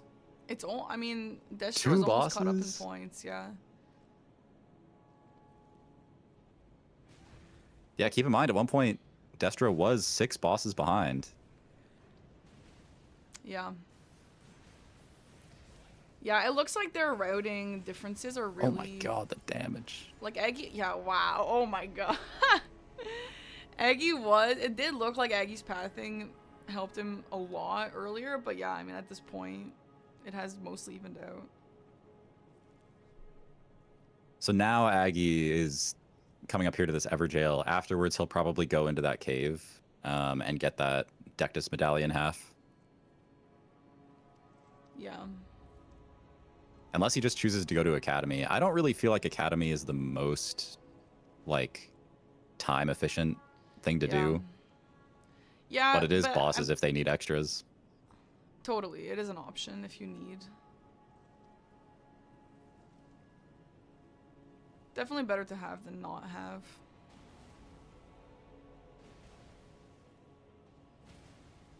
Wow, that was so fast. I looked away and I looked back and I didn't even see who the boss I can see was. why this is like the meta. I can see why power stancing is so good. Oh my god, they are both just melting. Oh my god, that's crazy. What is the goal here? The goal here is for both, these are opponents, they want to kill the most bosses they can in 2 hours without dying. The score on either side represents how many bosses they've killed. And they have 57 minutes left. Neither have died so far, for those watching in. Yeah, 40 to 38 with 0 deaths on either side. Yeah. This is actually, like, intense. This could come down to the wire. Yeah. Yeah, now that they got about the same build going, they're both just shredding. It just, I guess it'll get down. Maybe it'll get down to just choices. Ooh, something's doing a lot of damage to Aggie. Yeah, I mean, it really just depends on when we see the bad bosses show up. When we see like a Deathblight Dancing Lion or I don't know, there's a bunch of bad ones. Yeah. Which I don't think we've seen any of them. I don't think so, no. I mean, Onze is like sometimes problematic, but he showed up in a really easy spot. Yeah. Same with like, you know, Consort Radon. I will say there are some projectile enemies that can be kind of scary. Yeah. Oh my god, Lamenter. Oh, I want to see Lamenter just out of curiosity, but I also don't want to wish that upon these players. Yeah, for real. Thankfully, I think the weapon skill on this weapon actually like shreds Lamenter. Oh, it's like a huge AoE, you know, butt slam, so it can kind of take out all the clones at the same time. Yeah, that is true. That is true. That's interesting. Yeah, so if one of the players die, their score gets locked at what it was at the time that they died. However, if the opponent dies as well, then their score gets unlocked, and then they're back to even, and it's back to who has the highest score.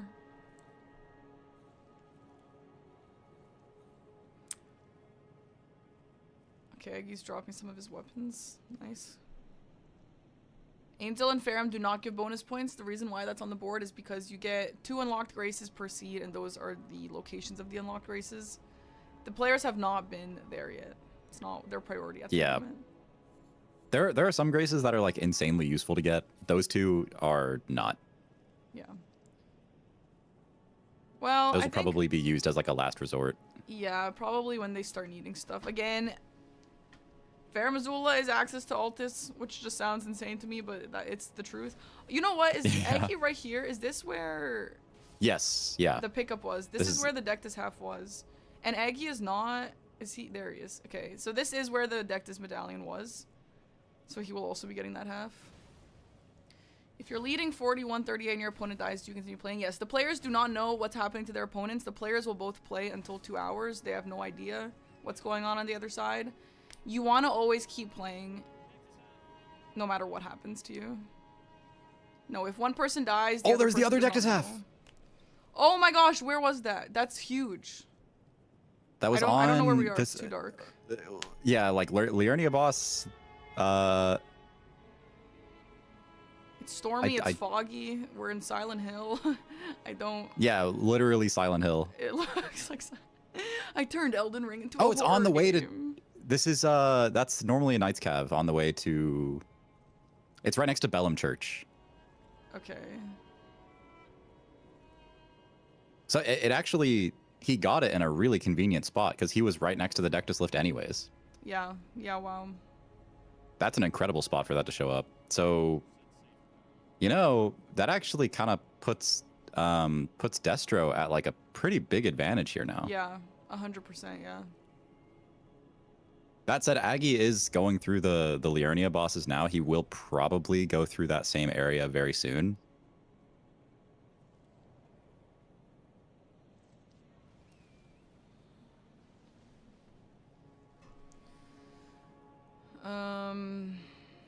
It looks like Destro's going to clear out a couple more Liurnia bosses.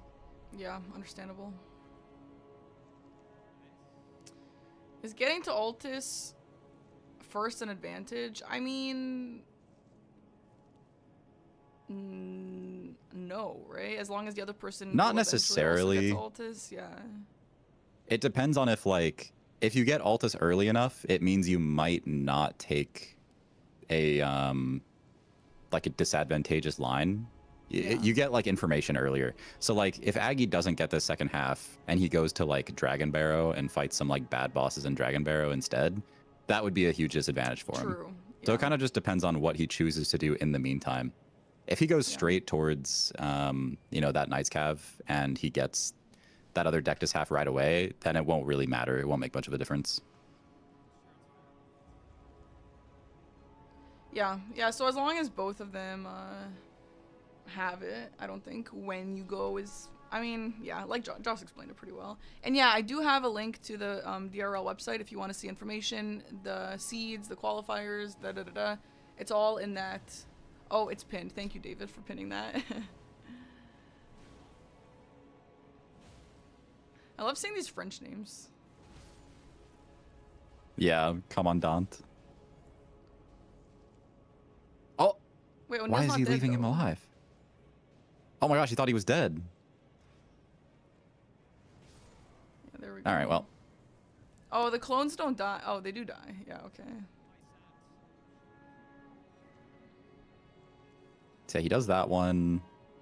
Aggie's taking a different path through Liurnia for like this section. He's doing this this Bellbearing Hunter first, and then he's probably gonna jump down and go towards the boss that Destro just beat. I think Aggie's path is a little more efficient.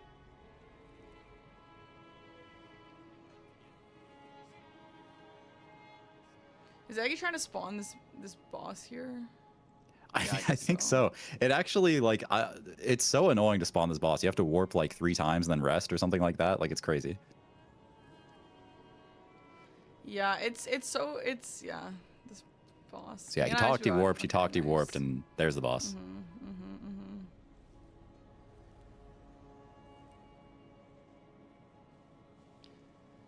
If they tie, it's whoever got the most recent boss the first. So if they both have 80, whoever killed the 80th boss first wins. And if they both got it at the same time, then it's whoever kills the 79th boss first.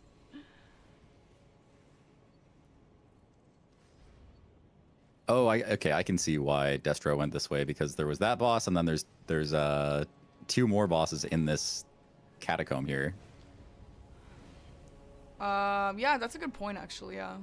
A very efficient catacomb. Oh my god, the torrent parkour. Every single time, I swear, I like flinch. Yeah, it's honestly terrifying. By the way, Fibs, thank you so much for 5 gifted subs. Also, I did see a few other gifted subs and others non-gifted subs, regular subs come in earlier. I really appreciate that, guys. Thank you for the support. Let's go. Field trip. Yo, field trip. Oh my god, it's so goofy. That they're all just like in one clump.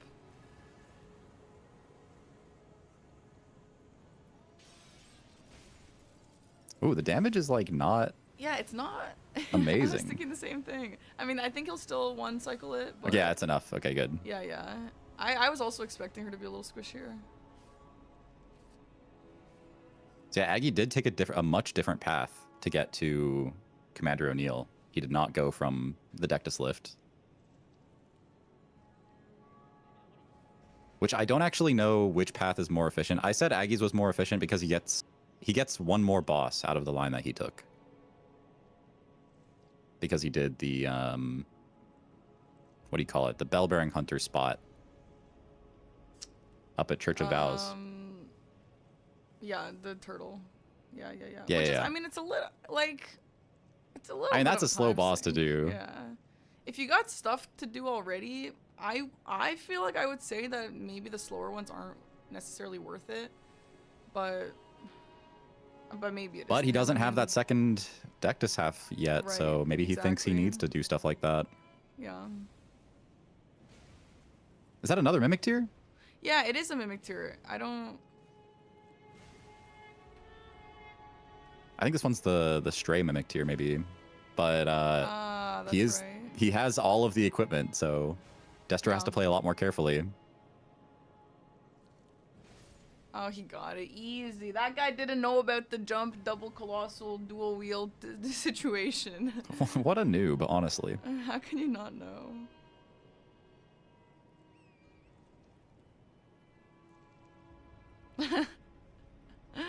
Oh my god, the chatters in my chat who are normally here are getting sniped by the catacomb emote. It's so dumb. Have you seen that? The little cat getting a haircut. It's like not showing up in my chat for some reason. Oh no, it's just. I think my 7 TV is down. It's a catacomb. It's so funny. Catacomb. Aggie feels he's on a good pace, that he might be struggling for bosses later, so he doesn't want to skip any now and have to go back. Yeah, that's absolutely valid, yeah. Right, that's the other thing, right? You don't want to waste time going back. Hey, field trip again. Yo, we got Destro in the daytime. Finally, we can see. Yo, we can see. And he is an Altus now. His game is A lot so of saturated. good boss It looks density like here. this could do Altus to me. Yeah, right? He's got like some high contrast filter going on here. Mm-hmm. Okay, Aggie managed to get the one cycle there even without power stancing, so Yeah. it's good. Didn't lose any time compared to Destro. Or good, you know, I say good. Good for him. No caster bias here. No caster bias. Isn't this a conflict of interests? Anyway, we do have Destro in Altus right now, which Aggie doesn't yet have access to. So I wonder, I mean, I wonder if that's that'll scary. become a huge issue. Okay, Destro's horse was nice to him there. The cliff parkour, I can't believe they're doing so much cliff parkour. I mean, they got it, right? I guess so, it's fast. But yeah, that's scary. Yeah, Destro's like doing Godefroy. Aggie getting butt slammed by the Mimic. Oh my god. If there wasn't streamer bias, where's the French? That's actually a great question. There actually is an official English and an official French commentary for every single match. It's all on the website. You can go find it. There is actively a French commentary going on right now on Elysia's channel, I believe. So if you would prefer the French, you can absolutely go check that out.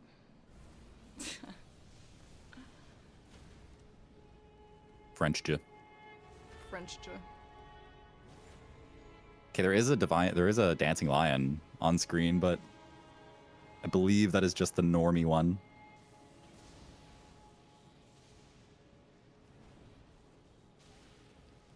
I hate this boss. I love this boss, other than if it's the Deathblight one. I do not like Dancing Lion. The OST is great. I love the soundtrack. Yeah. Okay, so Aggie did not do this Magma Worm earlier. Yeah.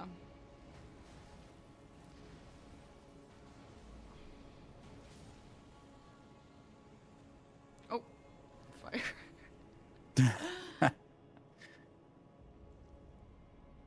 No stamina? Go on, Parky, speak a little Francais for us. I am the official English commentary. I am not the official French commentary. I shall not. Sorry, But you that's could be the rules. unofficial French commentary. I could be the unofficial French. You know what, Josh? That's a good point. Maybe next time. I'll run that by Forza, see what he thinks. Yeah.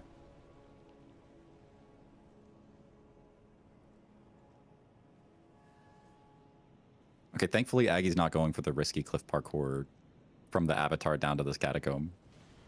I'd be losing it if he went for that. I feel like Aggie's the type to go for all the risky things. I'm actually surprised that he I know. didn't.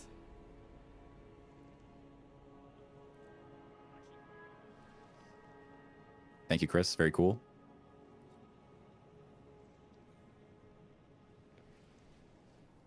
Destro, yeah, 46 to 49. I mean, the gap is small, and Destro is getting a lot of these Altus bosses down.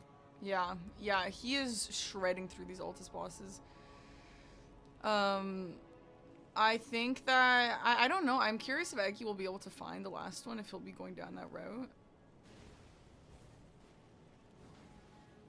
Yeah, I mean, he has the Academy key, so he could take a pretty like efficient line to where that Knight's Cav spawn is.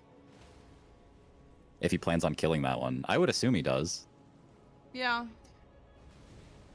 But like my guess is as you know, Aggie wraps up his Liurnia and has to do more like running sections, my guess is this gap is going to close. Yeah. For a little bit at least. It's a small gap. Like, it's 2 at this point. Yeah. We may even see Destro pull ahead a little bit.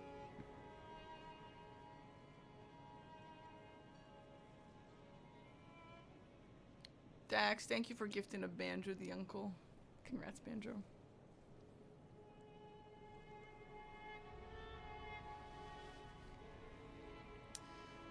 So I wonder at what point does Eggy feel like he's running out of bosses? I mean, surely not for quite a while yet, right? I mean, I think he's running out of Liurnia bosses. But I mean, if he's actually being like thorough, oh my god, Destro's scaring me. Yeah, you don't even If he's see actually what's at being the bottom thorough, with like the darkness. It's terrifying. I know, like you can't see where you're landing. Yeah, I mean he knows obviously, but for us it's a bit spooky. Yeah. But yeah, like you know, as long as Aggie's being thorough, he will get that second Dectus half, and then he'll be able to go straight to Altus from there. That'll open up a ton for him. Yeah. Yeah, so I think the reason why Aggie is just slightly ahead in score, I think at the beginning he got his weapon online sooner because of a lucky tree sentinel kill, I believe. That also dropped a remembrance. Yeah, correct. So we got a lot of money out of it for levels and for leveling a weapon. And so there were a few times that, specifically once, this Moog fight where Destro had to Memory of Grace out, which cost him a little bit of time. Just little tiny things like that. Yeah, Destro ended up doing like 3 or 4 bosses at a lower weapon level than Aggie. Yeah. So those fights would have been slower, and then obviously he skipped a Moog fight and he skipped a Bale fight. He did end up going back for the Moog, but he did lose quite a bit of time on that because he had to Memory of Grace out. Yeah, those little things really do add up, huh? But like, given, you know, those things that happened, the fact that it's still as close as it is, like it's oh, hello Gaius. Like he absolutely could catch up. Yeah. So Destro does have Altus access. You can see with the key items down there in the corner. Aggie does not have the Dectus both halves yet. So Aggie does not have Altus access, which is just less access to convenient bosses compared to Destro. So that could be where Destro catches up. Yeah, I mean, if we're talking about like inefficiencies on Aggie's side as well, he did go to Dragon Barrow and waste a Yeah. little bit of time on running around there and like, you know, not getting rewarded by the bosses that he found.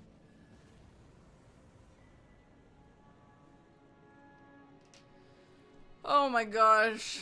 Some of these kills are just so scary.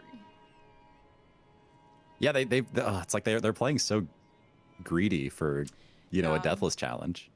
But They you are have to because both- it's a race. Yeah, they both seem like they're very aggressive players, which is really cool to see. But it's spooky. This is what I was mentioning earlier, the death bird, the night death bird, right? That Yeah, that one's the Deathrite bird. It's an easy one. Yeah. So Aggie's cleaning up Liurnia here. Well, yeah. Yeah, so he's going past EG and like past Karia Manor. I think it would have been it might have been a little more efficient for him to just go through the academy gates instead, because he does have that key. Yeah. But he may go into Karia Manor. I don't know. He's gonna do the he's gonna do the Royal Revenant. Yeah. That makes sense, yeah. So there is another boss going this way. You know what? We haven't seen a Royal Revenant, have we? I don't think so. I wonder if Royal Revenant is the one that they just do not want to see. Hi, Elmer. I've seen like open world Royal Revenants follow them into boss fights before because they teleport. Horrible. Yeah, that's like worst case. I really feel like we haven't seen any of the worst case scenario bosses yet. Yeah, I'm shocked. It seems like it's been a really nice seed in terms of all that. Yeah, sometimes like your first boss is just like, you know, Lamenter, and it's like, okay, well, L. Yeah. Do you know if there was any like vetting of the seeds before? I actually don't know, but I have been curious every single day, and every day I mean to ask Aggie that, and I've forgotten every time, but I am curious. If any of the chat knows, if anyone checks out the seeds first. Aggie's going back for Dragon Barrow. Oh, his damage is... Oh, God, that's a lot. That's not good for him. He's going to be losing time compared to Destro here. Aggie just says, this is scary, man. Yeah, it sure is. So Aggie did not choose to go for that Knight's Cav.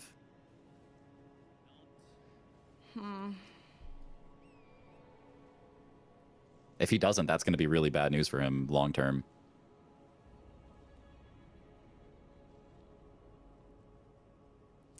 God, I'm actually terrified of this guy on this bridge right now.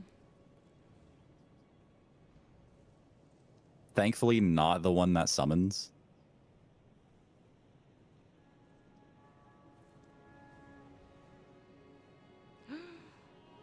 Oh, these fire hitboxes are oh my god, that was close. Oh.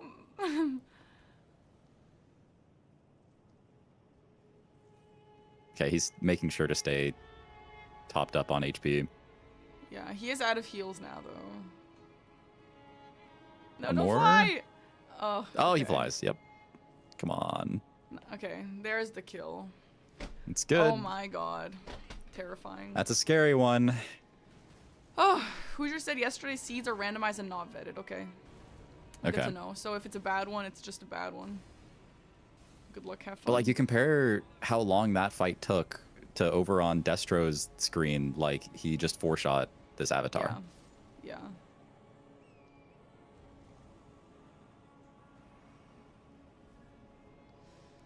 Yeah, I mean, Destro he's going. He's got a bunch of options here. Aggie is now required to cruise. So yeah, Dectus right half was on what normally is a Knight's Cav is spawning in northern Liurnia. And Aggie has not been there yet. Yeah, that's why Aggie is here doing these bosses, because he missed that one. So like at this point, you know, we talked about how like Aggie was not was not really at a disadvantage before, but now that Aggie is doing you know, less efficient bosses, I would say he is sort of like losing his advantage that he had. Yeah. It's not reflected in the boss score yet, but it might be, you know, in another 10, 15 minutes. God, I really feel like this game is, because of these differences that they've been doing, and Eggy is ahead, but Destro has the medallion and all that. Like, I feel like it's gonna end so close. I know, it really does feel like it's gonna come down to the wire. We're at 35 minutes left. So there's not a ton of time. Yeah. Yeah. I mean, Eggy is getting a decent amount of bosses here, but they just feel a little slow. Yeah, and like Just that's gonna because of slow how tanky down. they are, yeah.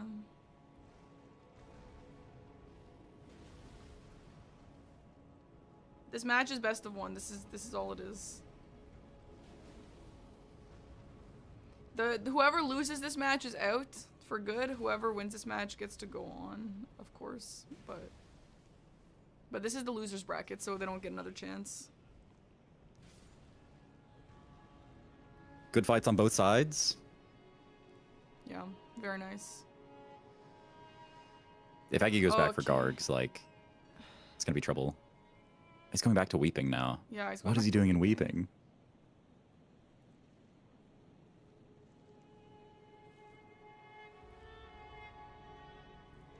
Yeah, like, meanwhile, Destro, you know, Altus, it just has bosses scattered all over it, so you really can just run straight from one boss to the next, and, you know, at most, they're only a couple minutes apart. Sometimes they're only, like, 10, 15 seconds apart.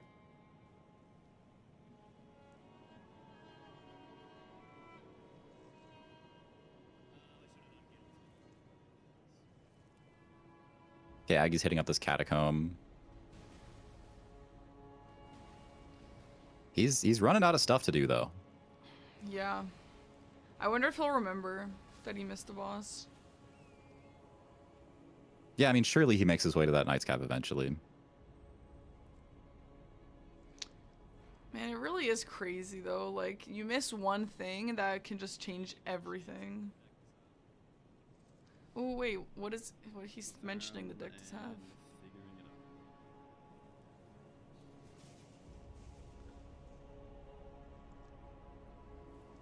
I think he mentioned Ferrum. We might be seeing Eggy to Ferrum. That would be wild, actually. That would not be...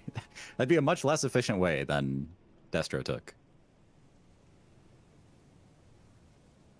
No, streamers are not reading chat. They're not getting help. They don't know anything. This is just them. That's why they're not really talking much. Like, I've had Destro up this whole time. I don't think he said one word. I don't even know if he has a mic. He's locked in. He's locked in. I mean, Yeah, they this both cave are. looks sick with his insanely dark screen, though, I will say. Maybe it's for the immersion. Destro doesn't Honestly, have the mic. Okay, fair enough. I respect it. Yeah. Hey, whatever works for him. Oh my god. Oh, Nice, goodbye, Clean nice Rot Knight. kill.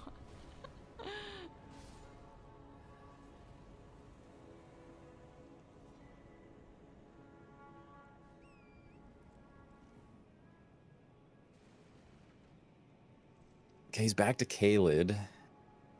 He's gonna do Gale Cave. Oh man, now that we're getting down to 30 minutes, I'm getting my It's heart tense. racing a little bit. It's getting a little tense here. You know what? I know that's like the whole point of this league, but it's pretty impressive that neither of them have died.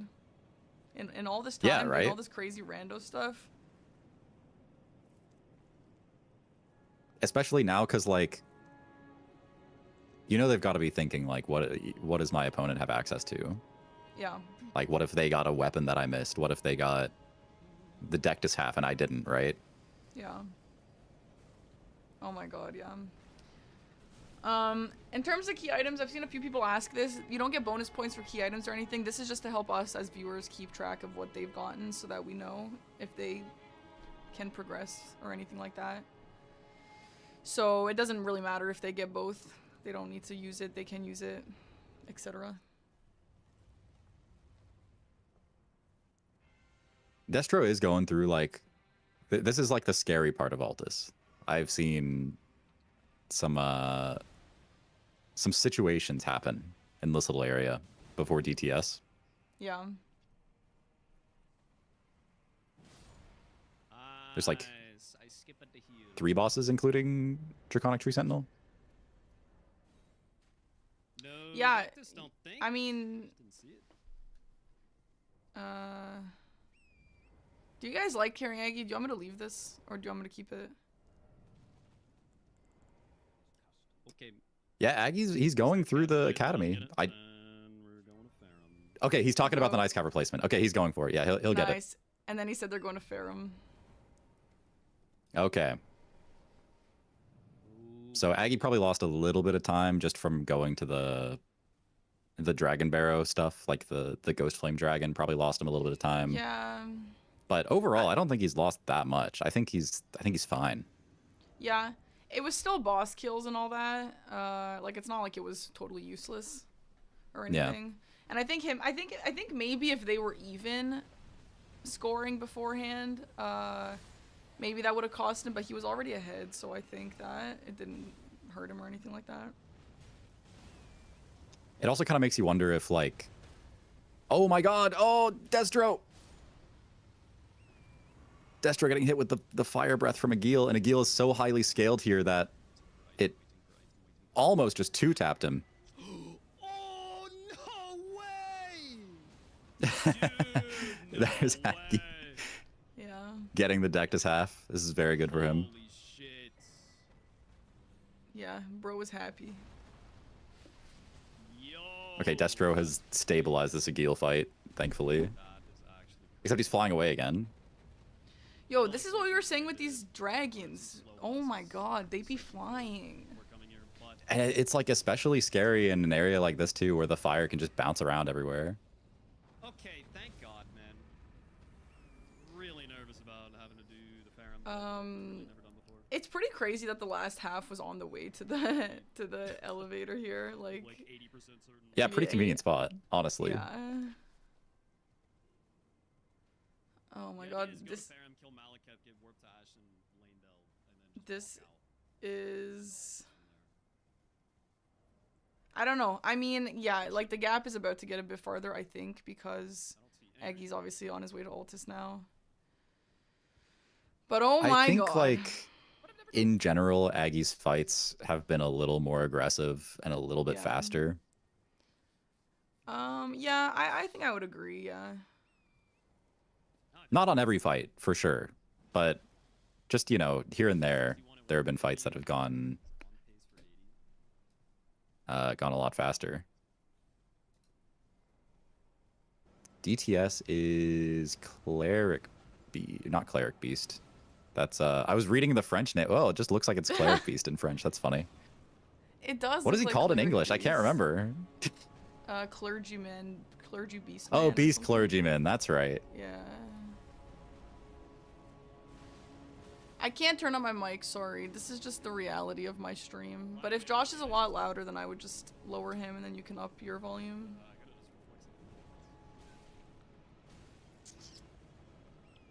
Garanka's a crazy name. Yeah. I Oh, don't getting know on where they torrent came up here with is that. scary. Yeah, that's why. Oh my god. Oh no! Destro dying to Beast Clergyman as he was riding Oh. away on torrent. He gets hit by the rock. That's terrifying. Okay, so what happens now? It's not over. It's not over. Destro's points are locked at 55. At the time of his death, he got 59 bosses. He is going to keep playing because he has to hope for Aggie to also have 1 death. If Aggie gets 1 death, then Destro's points get unlocked again, and his and it'll go back to whatever his current score is. So yeah, he needs Aggie to die once to get back into this. Yeah, the overlay auto adds deaths, it auto adds scores, it auto adds key items. It's in shout out to Forza yet again. Yep.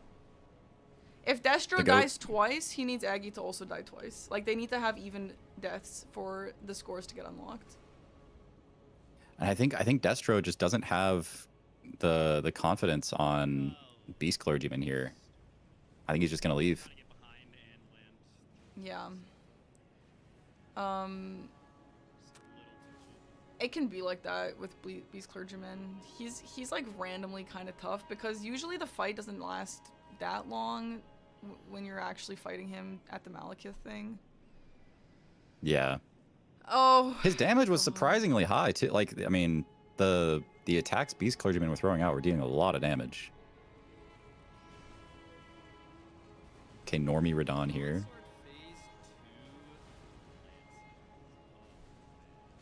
Consort phase 2. Is Eggy going Oh, to be attempting? wow. He's not gonna do it here because you can't actually kill the boss here. Oh boy. Aggie, are you really going for the parkour when you're getting hit by Oh my Consort God. phase 2? That is a choice. Oh my god. He's Consort phase 2 Wait. died to fall damage, but Wait, is that gonna count? it did Is not gonna count. get It added to the didn't score? count, no. Okay, okay. really lands Interesting. Yeah, you got to kill Okay. Lanciax at the Lanciax spot, otherwise I guess it doesn't work. That's good, that's good. That would be crazy if that counted. Oh my god, this is insane. That would be insanely good luck. God. It's really unfortunate for Destro that he got punished by trying to ride away on Torrent. Just definitely do land. Yeah, that's really tough, dude. Destro died to Garronk in the Draconic Tree Sentinel spot. But he's got those rock projectiles, so Aggie does not know that Destro died, no. Because if Aggie knew that Destro died, Aggie could just sit in a corner and just not move for the next 25 minutes. But Aggie has no idea. yeah, he doesn't know, like, they can't see each other's scores or anything like that. Yeah.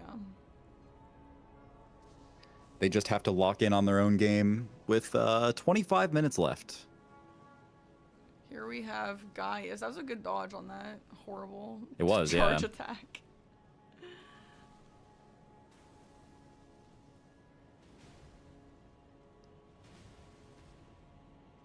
They don't have chat. E-boy, no. No delay, no chat. Just simply not reading chat. Man, these are fast fights. They're locked in. This seed, I feel like Aggie. I mean, Destro got unlucky there, unfortunately, but I feel like the seed is nice. They got good weapons. It is nice, they yeah. got the medallions. They got the items they want. The bosses, there hasn't been anything super cursed. Surprisingly. Yeah, I feel like this is what you want. No, this is not the same seed of the other loser bracket. I believe every single game has its own seed. There's Consort phase 2. I can't tell if Destro's going to go for that. Maybe is Destro going to gravity cheese him?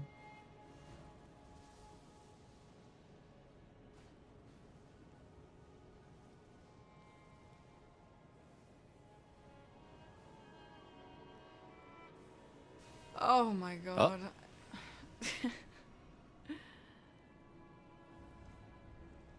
No, so the weapons was in the starting class. They didn't just accidentally pick up 4 of these. No, the one starting class started with the 2. Yo, this is dark, guys. There ain't no way Destro is playing like can't this. see anything. His monitor definitely accounts for this somehow. I refuse to believe he's playing. He's just pitch black. He's just like a glowing red orb on a screen. That's the only thing you can see. That's crazy. He just hasn't memorized everything. That's crazy. Losses.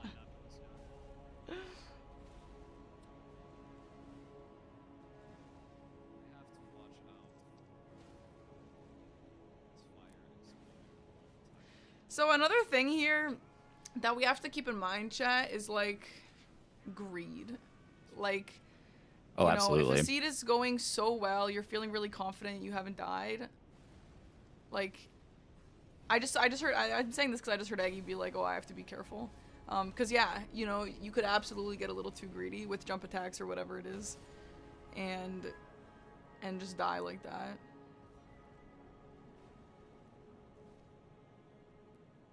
I mean, as long as Aggie just plays safe for the rest of this match, like he's golden pretty much. Yeah, right. Which he doesn't know though.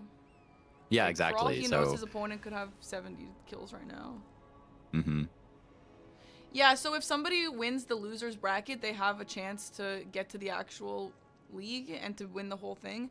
But if you lose the loser's bracket, then you're out. But if you lose in the winner's bracket, you have another life.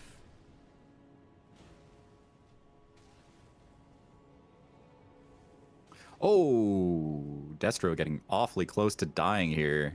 Oh, these watchdogs are deceptively hard, I gotta say. Yeah, they're like randomly a problem.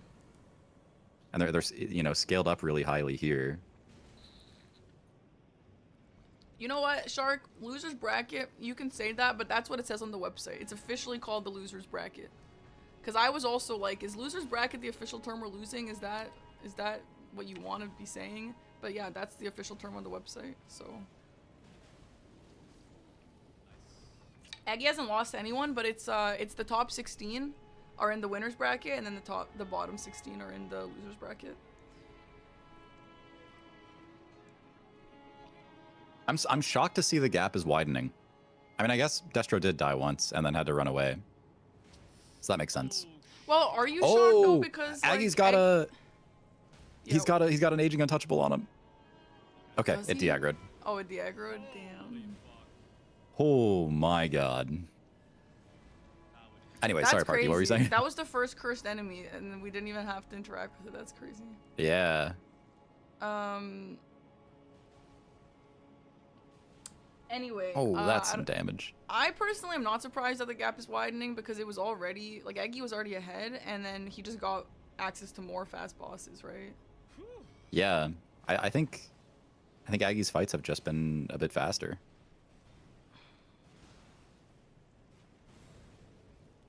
This league is Forza's league. This is Forza's league. This is entirely his thing. It is not my league. I was just invited to be one of the official English casters. No big deal. But it is Unofficial Forza's French league. caster. He is Thank you, Josh. You're welcome. And he has made all the overlays and everything that's making this so easily watchable for us. So shout out to Forza. It's been fantastic. Yeah, Forza's put together like a lot of really cool community events over the years. So Forza's great. We love Forza. Not to mention, like, look at the overlay. I cannot believe like, this over. I mean, of course I can crazy. believe it, but it's so good. And there is also an official French commentary as well. Check on the website for details on that. Yeah, so Destro is like, he's out of his Alta's bosses. He's like, okay, I don't want to take out Garunk.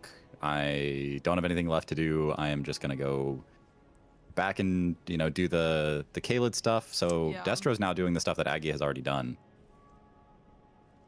Yeah. So it looks like at the end of the day, they will have done all of the same bosses, just in different orders. Yeah.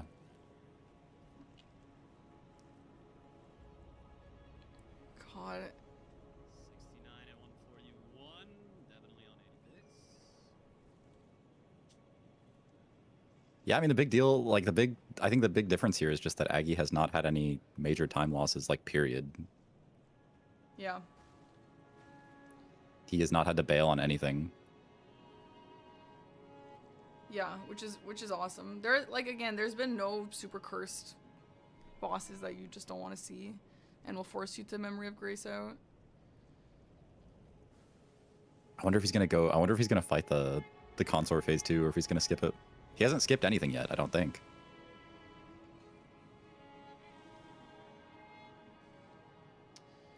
Also, the time left is different because it is going based off in-game time, and so obviously with different loading screen times and all that, it is accounting for that, which is great. But yeah, that's why there's a slight difference. And yes, he did skip Gargs. True. Yeah, he skipped But he the Gargs. didn't really That's right. attempt Gargs either. It's not like he tried them and then mogged out or anything. Right.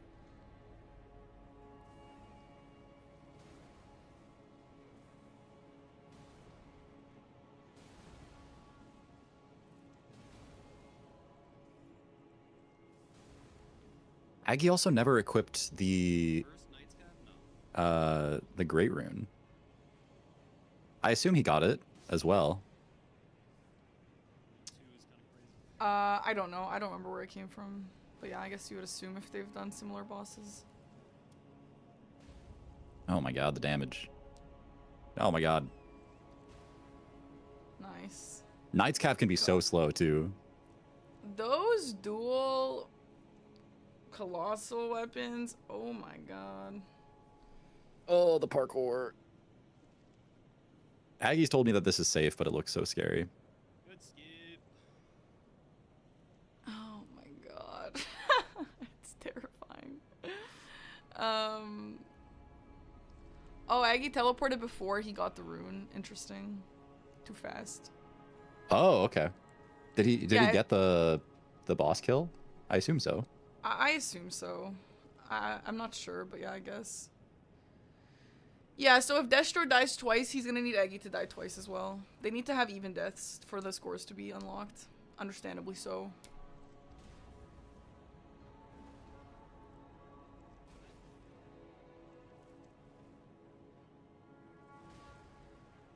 Oh, here we have the Sinisax fight, which it looks like it's going just fine for Destro. It was also just fine for Aggie. Yep. I guess with these big boy weapons and all that vigor, it's kind of, it's not too bad, huh? They just did the jump L1 spam. It works. Although, like, I don't know how, I mean, as far as I can tell, Destro's fighting blind here. You can only just see the lightning. You see the lightning? Yeah. That's it.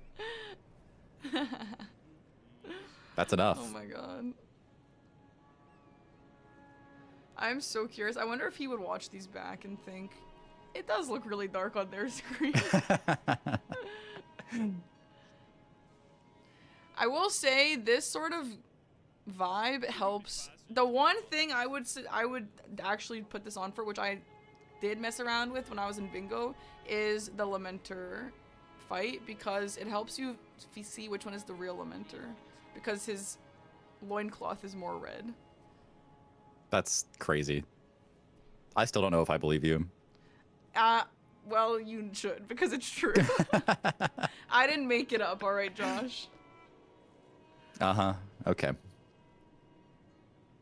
Waiting consort phase 2 for as long as possible. Ooh, Aggie's going to the scary Agil and then to the Beast Clergyman. We'll see if he has better luck.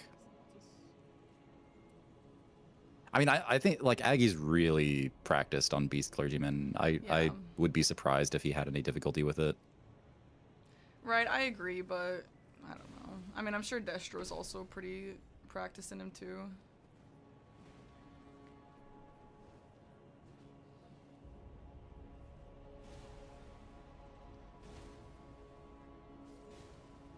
Yeah.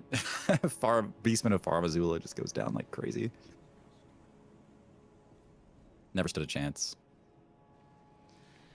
Yeah, those jump double colossals, man.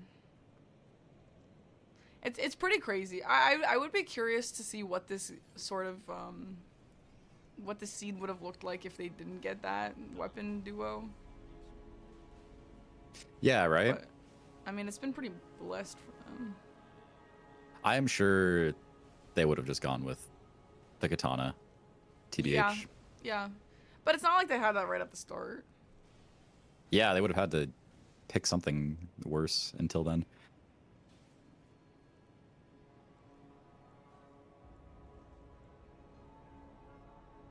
Alright, here's Aggie finishing up, cleaning up this Radon fight. Yeah, the Radon in the little shack is so goofy. Oh! I think Aggie's getting his inputs eaten here. Uh-oh. Oh. Yeah. That's a good heal. That's a good Oh. heal. Yeah, nice.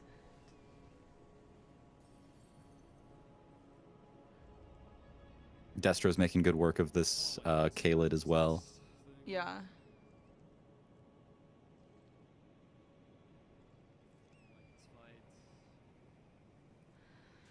Oh. So Destro still hasn't been to Dragon Barrow at all, right? No. I assume he has, because he went to the church, so I assume he has the grace there if he does want to teleport. Yeah. But I guess he just hasn't had reason to do it at all. Yeah, because he had like Altus the whole time.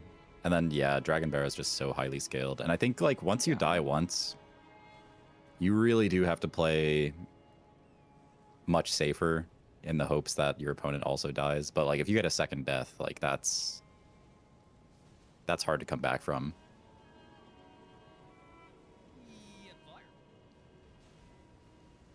God, this Agil. Oh my god. Oh, this fire could kill Aggie. Yo, if that did my. that thing where it lingers and it killed Aggie here, that would be crazy. That easily could have killed him. I actually thought that was gonna kill him. I think he got lucky. I thought, yeah, I That's for sure crazy. thought he was dead. Oh my gosh, this is a little scary. This is a little scary. A little bit. If Aggie dies, Destro is back in it. That's it. I mean, there is a fair gap at this point. 8 bosses. Yeah. Oh, that's a good talisman. Ooh, yeah, did he just get the, yeah, nice. That's great for defense.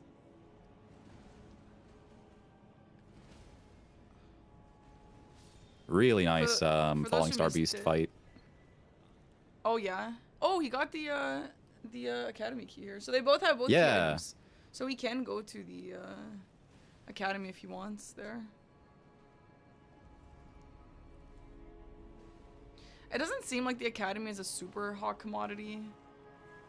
Nah. I think it's only good for just like you get a slightly faster path if you want to go Yeah. to the Deathless lift. Yeah. Okay, well, there's Aggie with the Goron kill. Yeah, that was fast. Do they have great runes for capital? I don't know which ones they have. I don't know, actually. You don't need, they say. Oh, you don't? Oh, no! Destro died to fall damage on the torrent parkour. No. Was that one of those memes where it feels like you should have landed and you didn't? Yep. It absolutely was. Yo, that feels so bad. That, dude, it's happened to all of us where you should, like, you want to skip and you know you did it right, and the game is just like, you know what? No. But like torrent doesn't really quite get stable footing. Like Yeah. it's pretty garbage, dude. Yeah. Pretty baloney. Pain. That is really pain. Because it does suck, and that's not even his fault. In this case, for anyone who was wondering, he needs Aggie to get 2 deaths for his own score of 67 to get unlocked. If Aggie does not die twice, then he gets a score of 55. But Aggie's been really dialed in this match. Yeah. I don't know if he's really made any mistakes as far as I can tell. I feel like both of these players are so skilled. I feel like it did come down to some luck. Like Aggie pulling ahead for the weapons and the money that he got. Just some I mean, that luckier first choices. boss, like giving him a remembrance, I think was just huge. Yeah.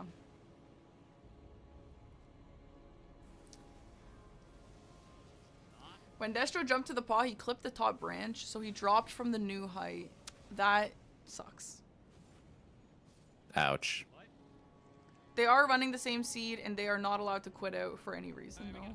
Actually, they are technically allowed to quit out if they need to take a break, but it has to be a very smart quit out, not around enemies, stuff like that. I doubt they're going to be spending time doing that, though. It's like an emergency quit out.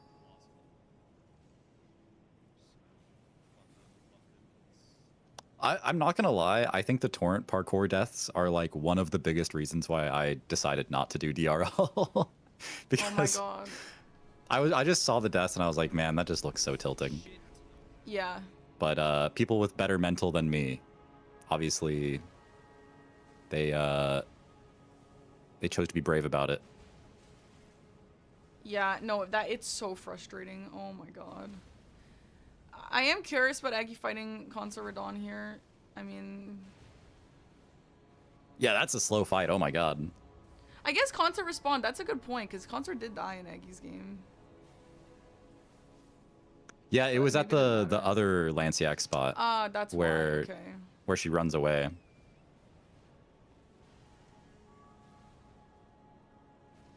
Yeah, this is a slow fight, but I think Aggie's done everything else on Altus, so he's just kind of like doing what he can. Are they not allowed to give up? I mean, you can do whatever you want, I guess, but there's no reason to give up because Destro doesn't know where Aggie is. For what Destro knows, Aggie could have 2 deaths and 67 bosses killed, you know? Yep. So... You have to just keep playing as if you're in the lead Yeah. until you know for sure. Obviously, if they knew what the other guy's situation is, it would be a little bit different, but that's why. They don't know what the other guy's doing. And I think it's so much more entertaining this way too. Oh, totally. Because if one person just stopped playing, like, yeah, totally. Destro would be out if he lost this, Kodiak, correct?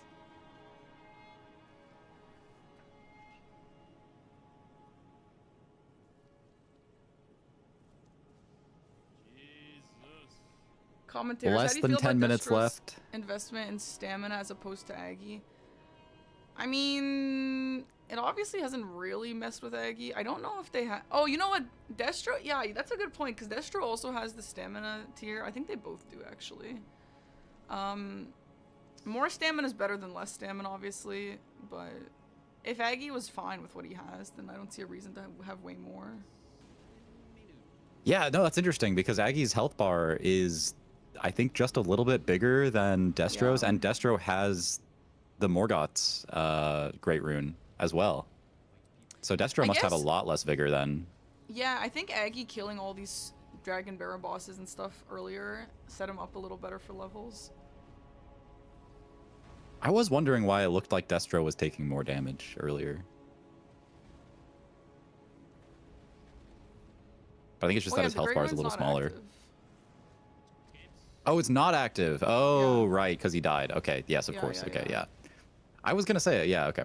So earlier, his health bar was bigger. I guess, I mean, that makes sense as to why he wouldn't invest as much into vigor then.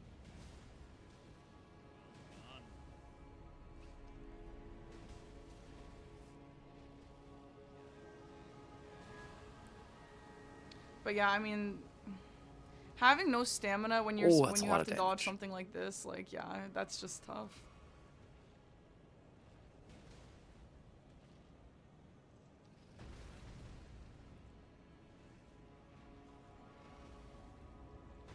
We do have 5.5 minutes left, more or less. Destro's at 4.5. Again, difference in loading screens because it is in-game time. And Aggie has obviously pulled ahead quite a lot at this point. I guess the deaths and stuff had unfortunately put Destro behind enough.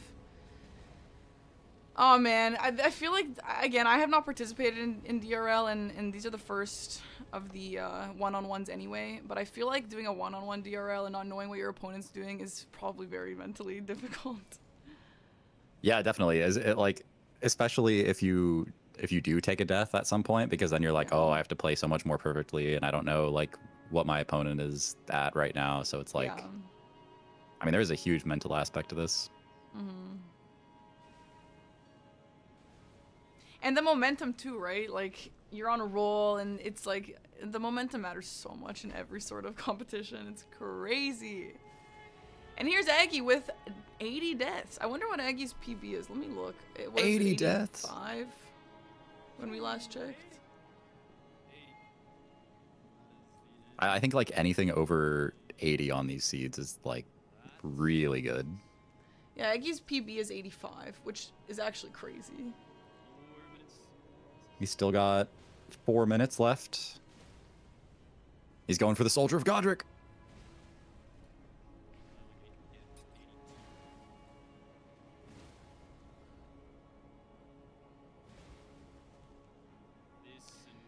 I will say, as we're getting to the end of these, a big shout out to both of these players.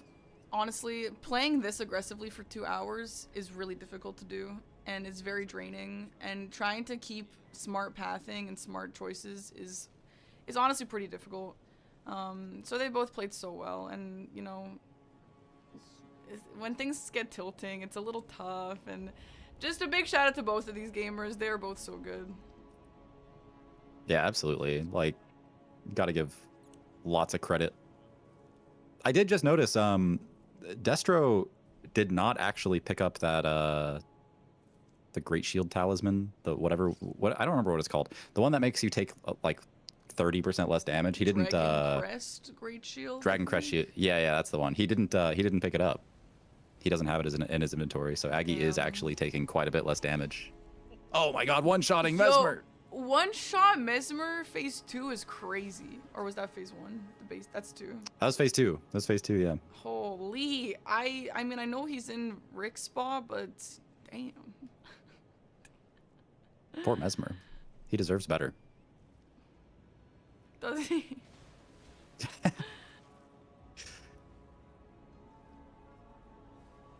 Ooh, Solaria is being scary. Yeah.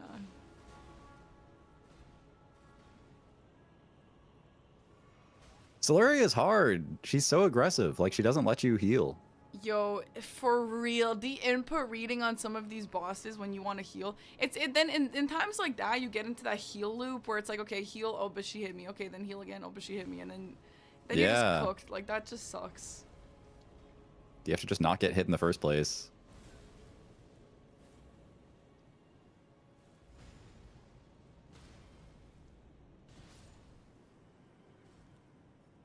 I mean, I think anything over like 70 is like extremely respectable.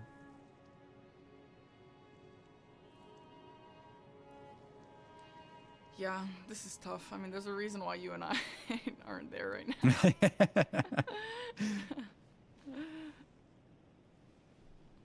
Yeah, there's so much pathing that they had to memorize too. Like, okay, what's the most optimal way to go through Limgrave or Liurnia to like hit all the bosses? Yeah. So with 40 seconds left on Destro's side, it looks like he's approaching his final boss here. Aggie still got a minute. Will he and a half also left. get the Mesmer one shot? Oh, I don't know. He's gonna. I mean, he might not have time. I don't think he's gonna have time. He's got to get the one shot.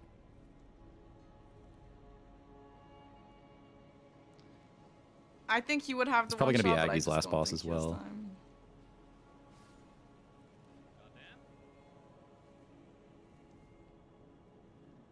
82 for Aggie.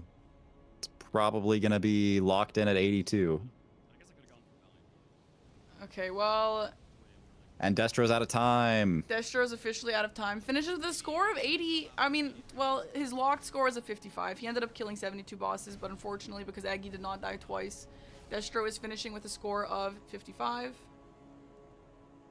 Very solid. And looks like Aggie will probably end up finishing at 82. 82, yeah. 82 to 72. Very well played on both ends. These are two really great gamers.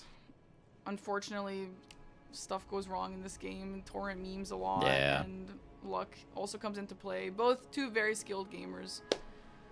I guess, I mean, I don't think we'll be seeing Aggie kill this guy. Well, no, with 10 seconds left. It could happen.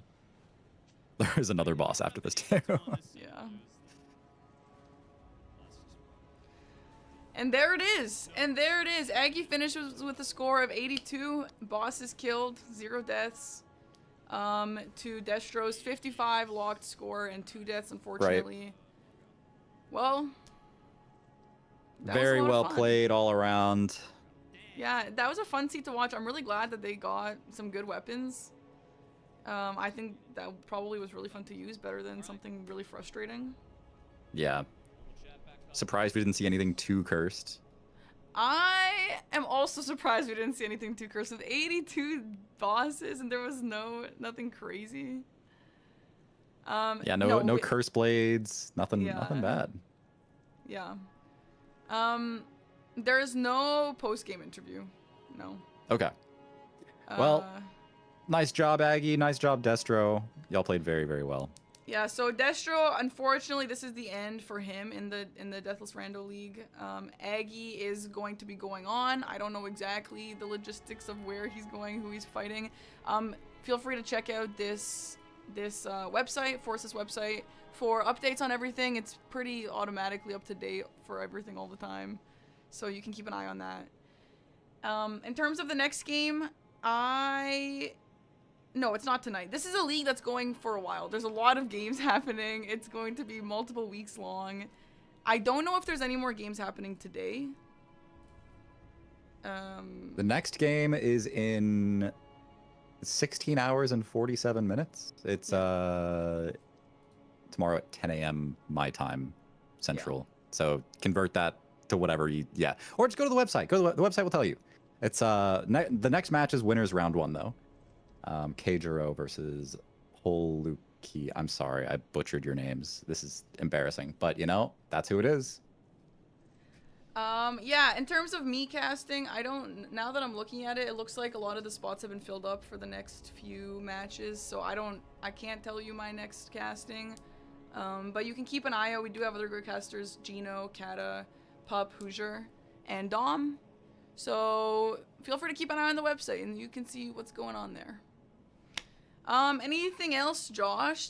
Big shout out to Josh, by the way, for helping me commentate. Josh knows Elden Ring better than I do, and I felt very comfortable having him here. I thought this was a lot of fun, Josh. I really enjoyed hanging out with you for 2 hours.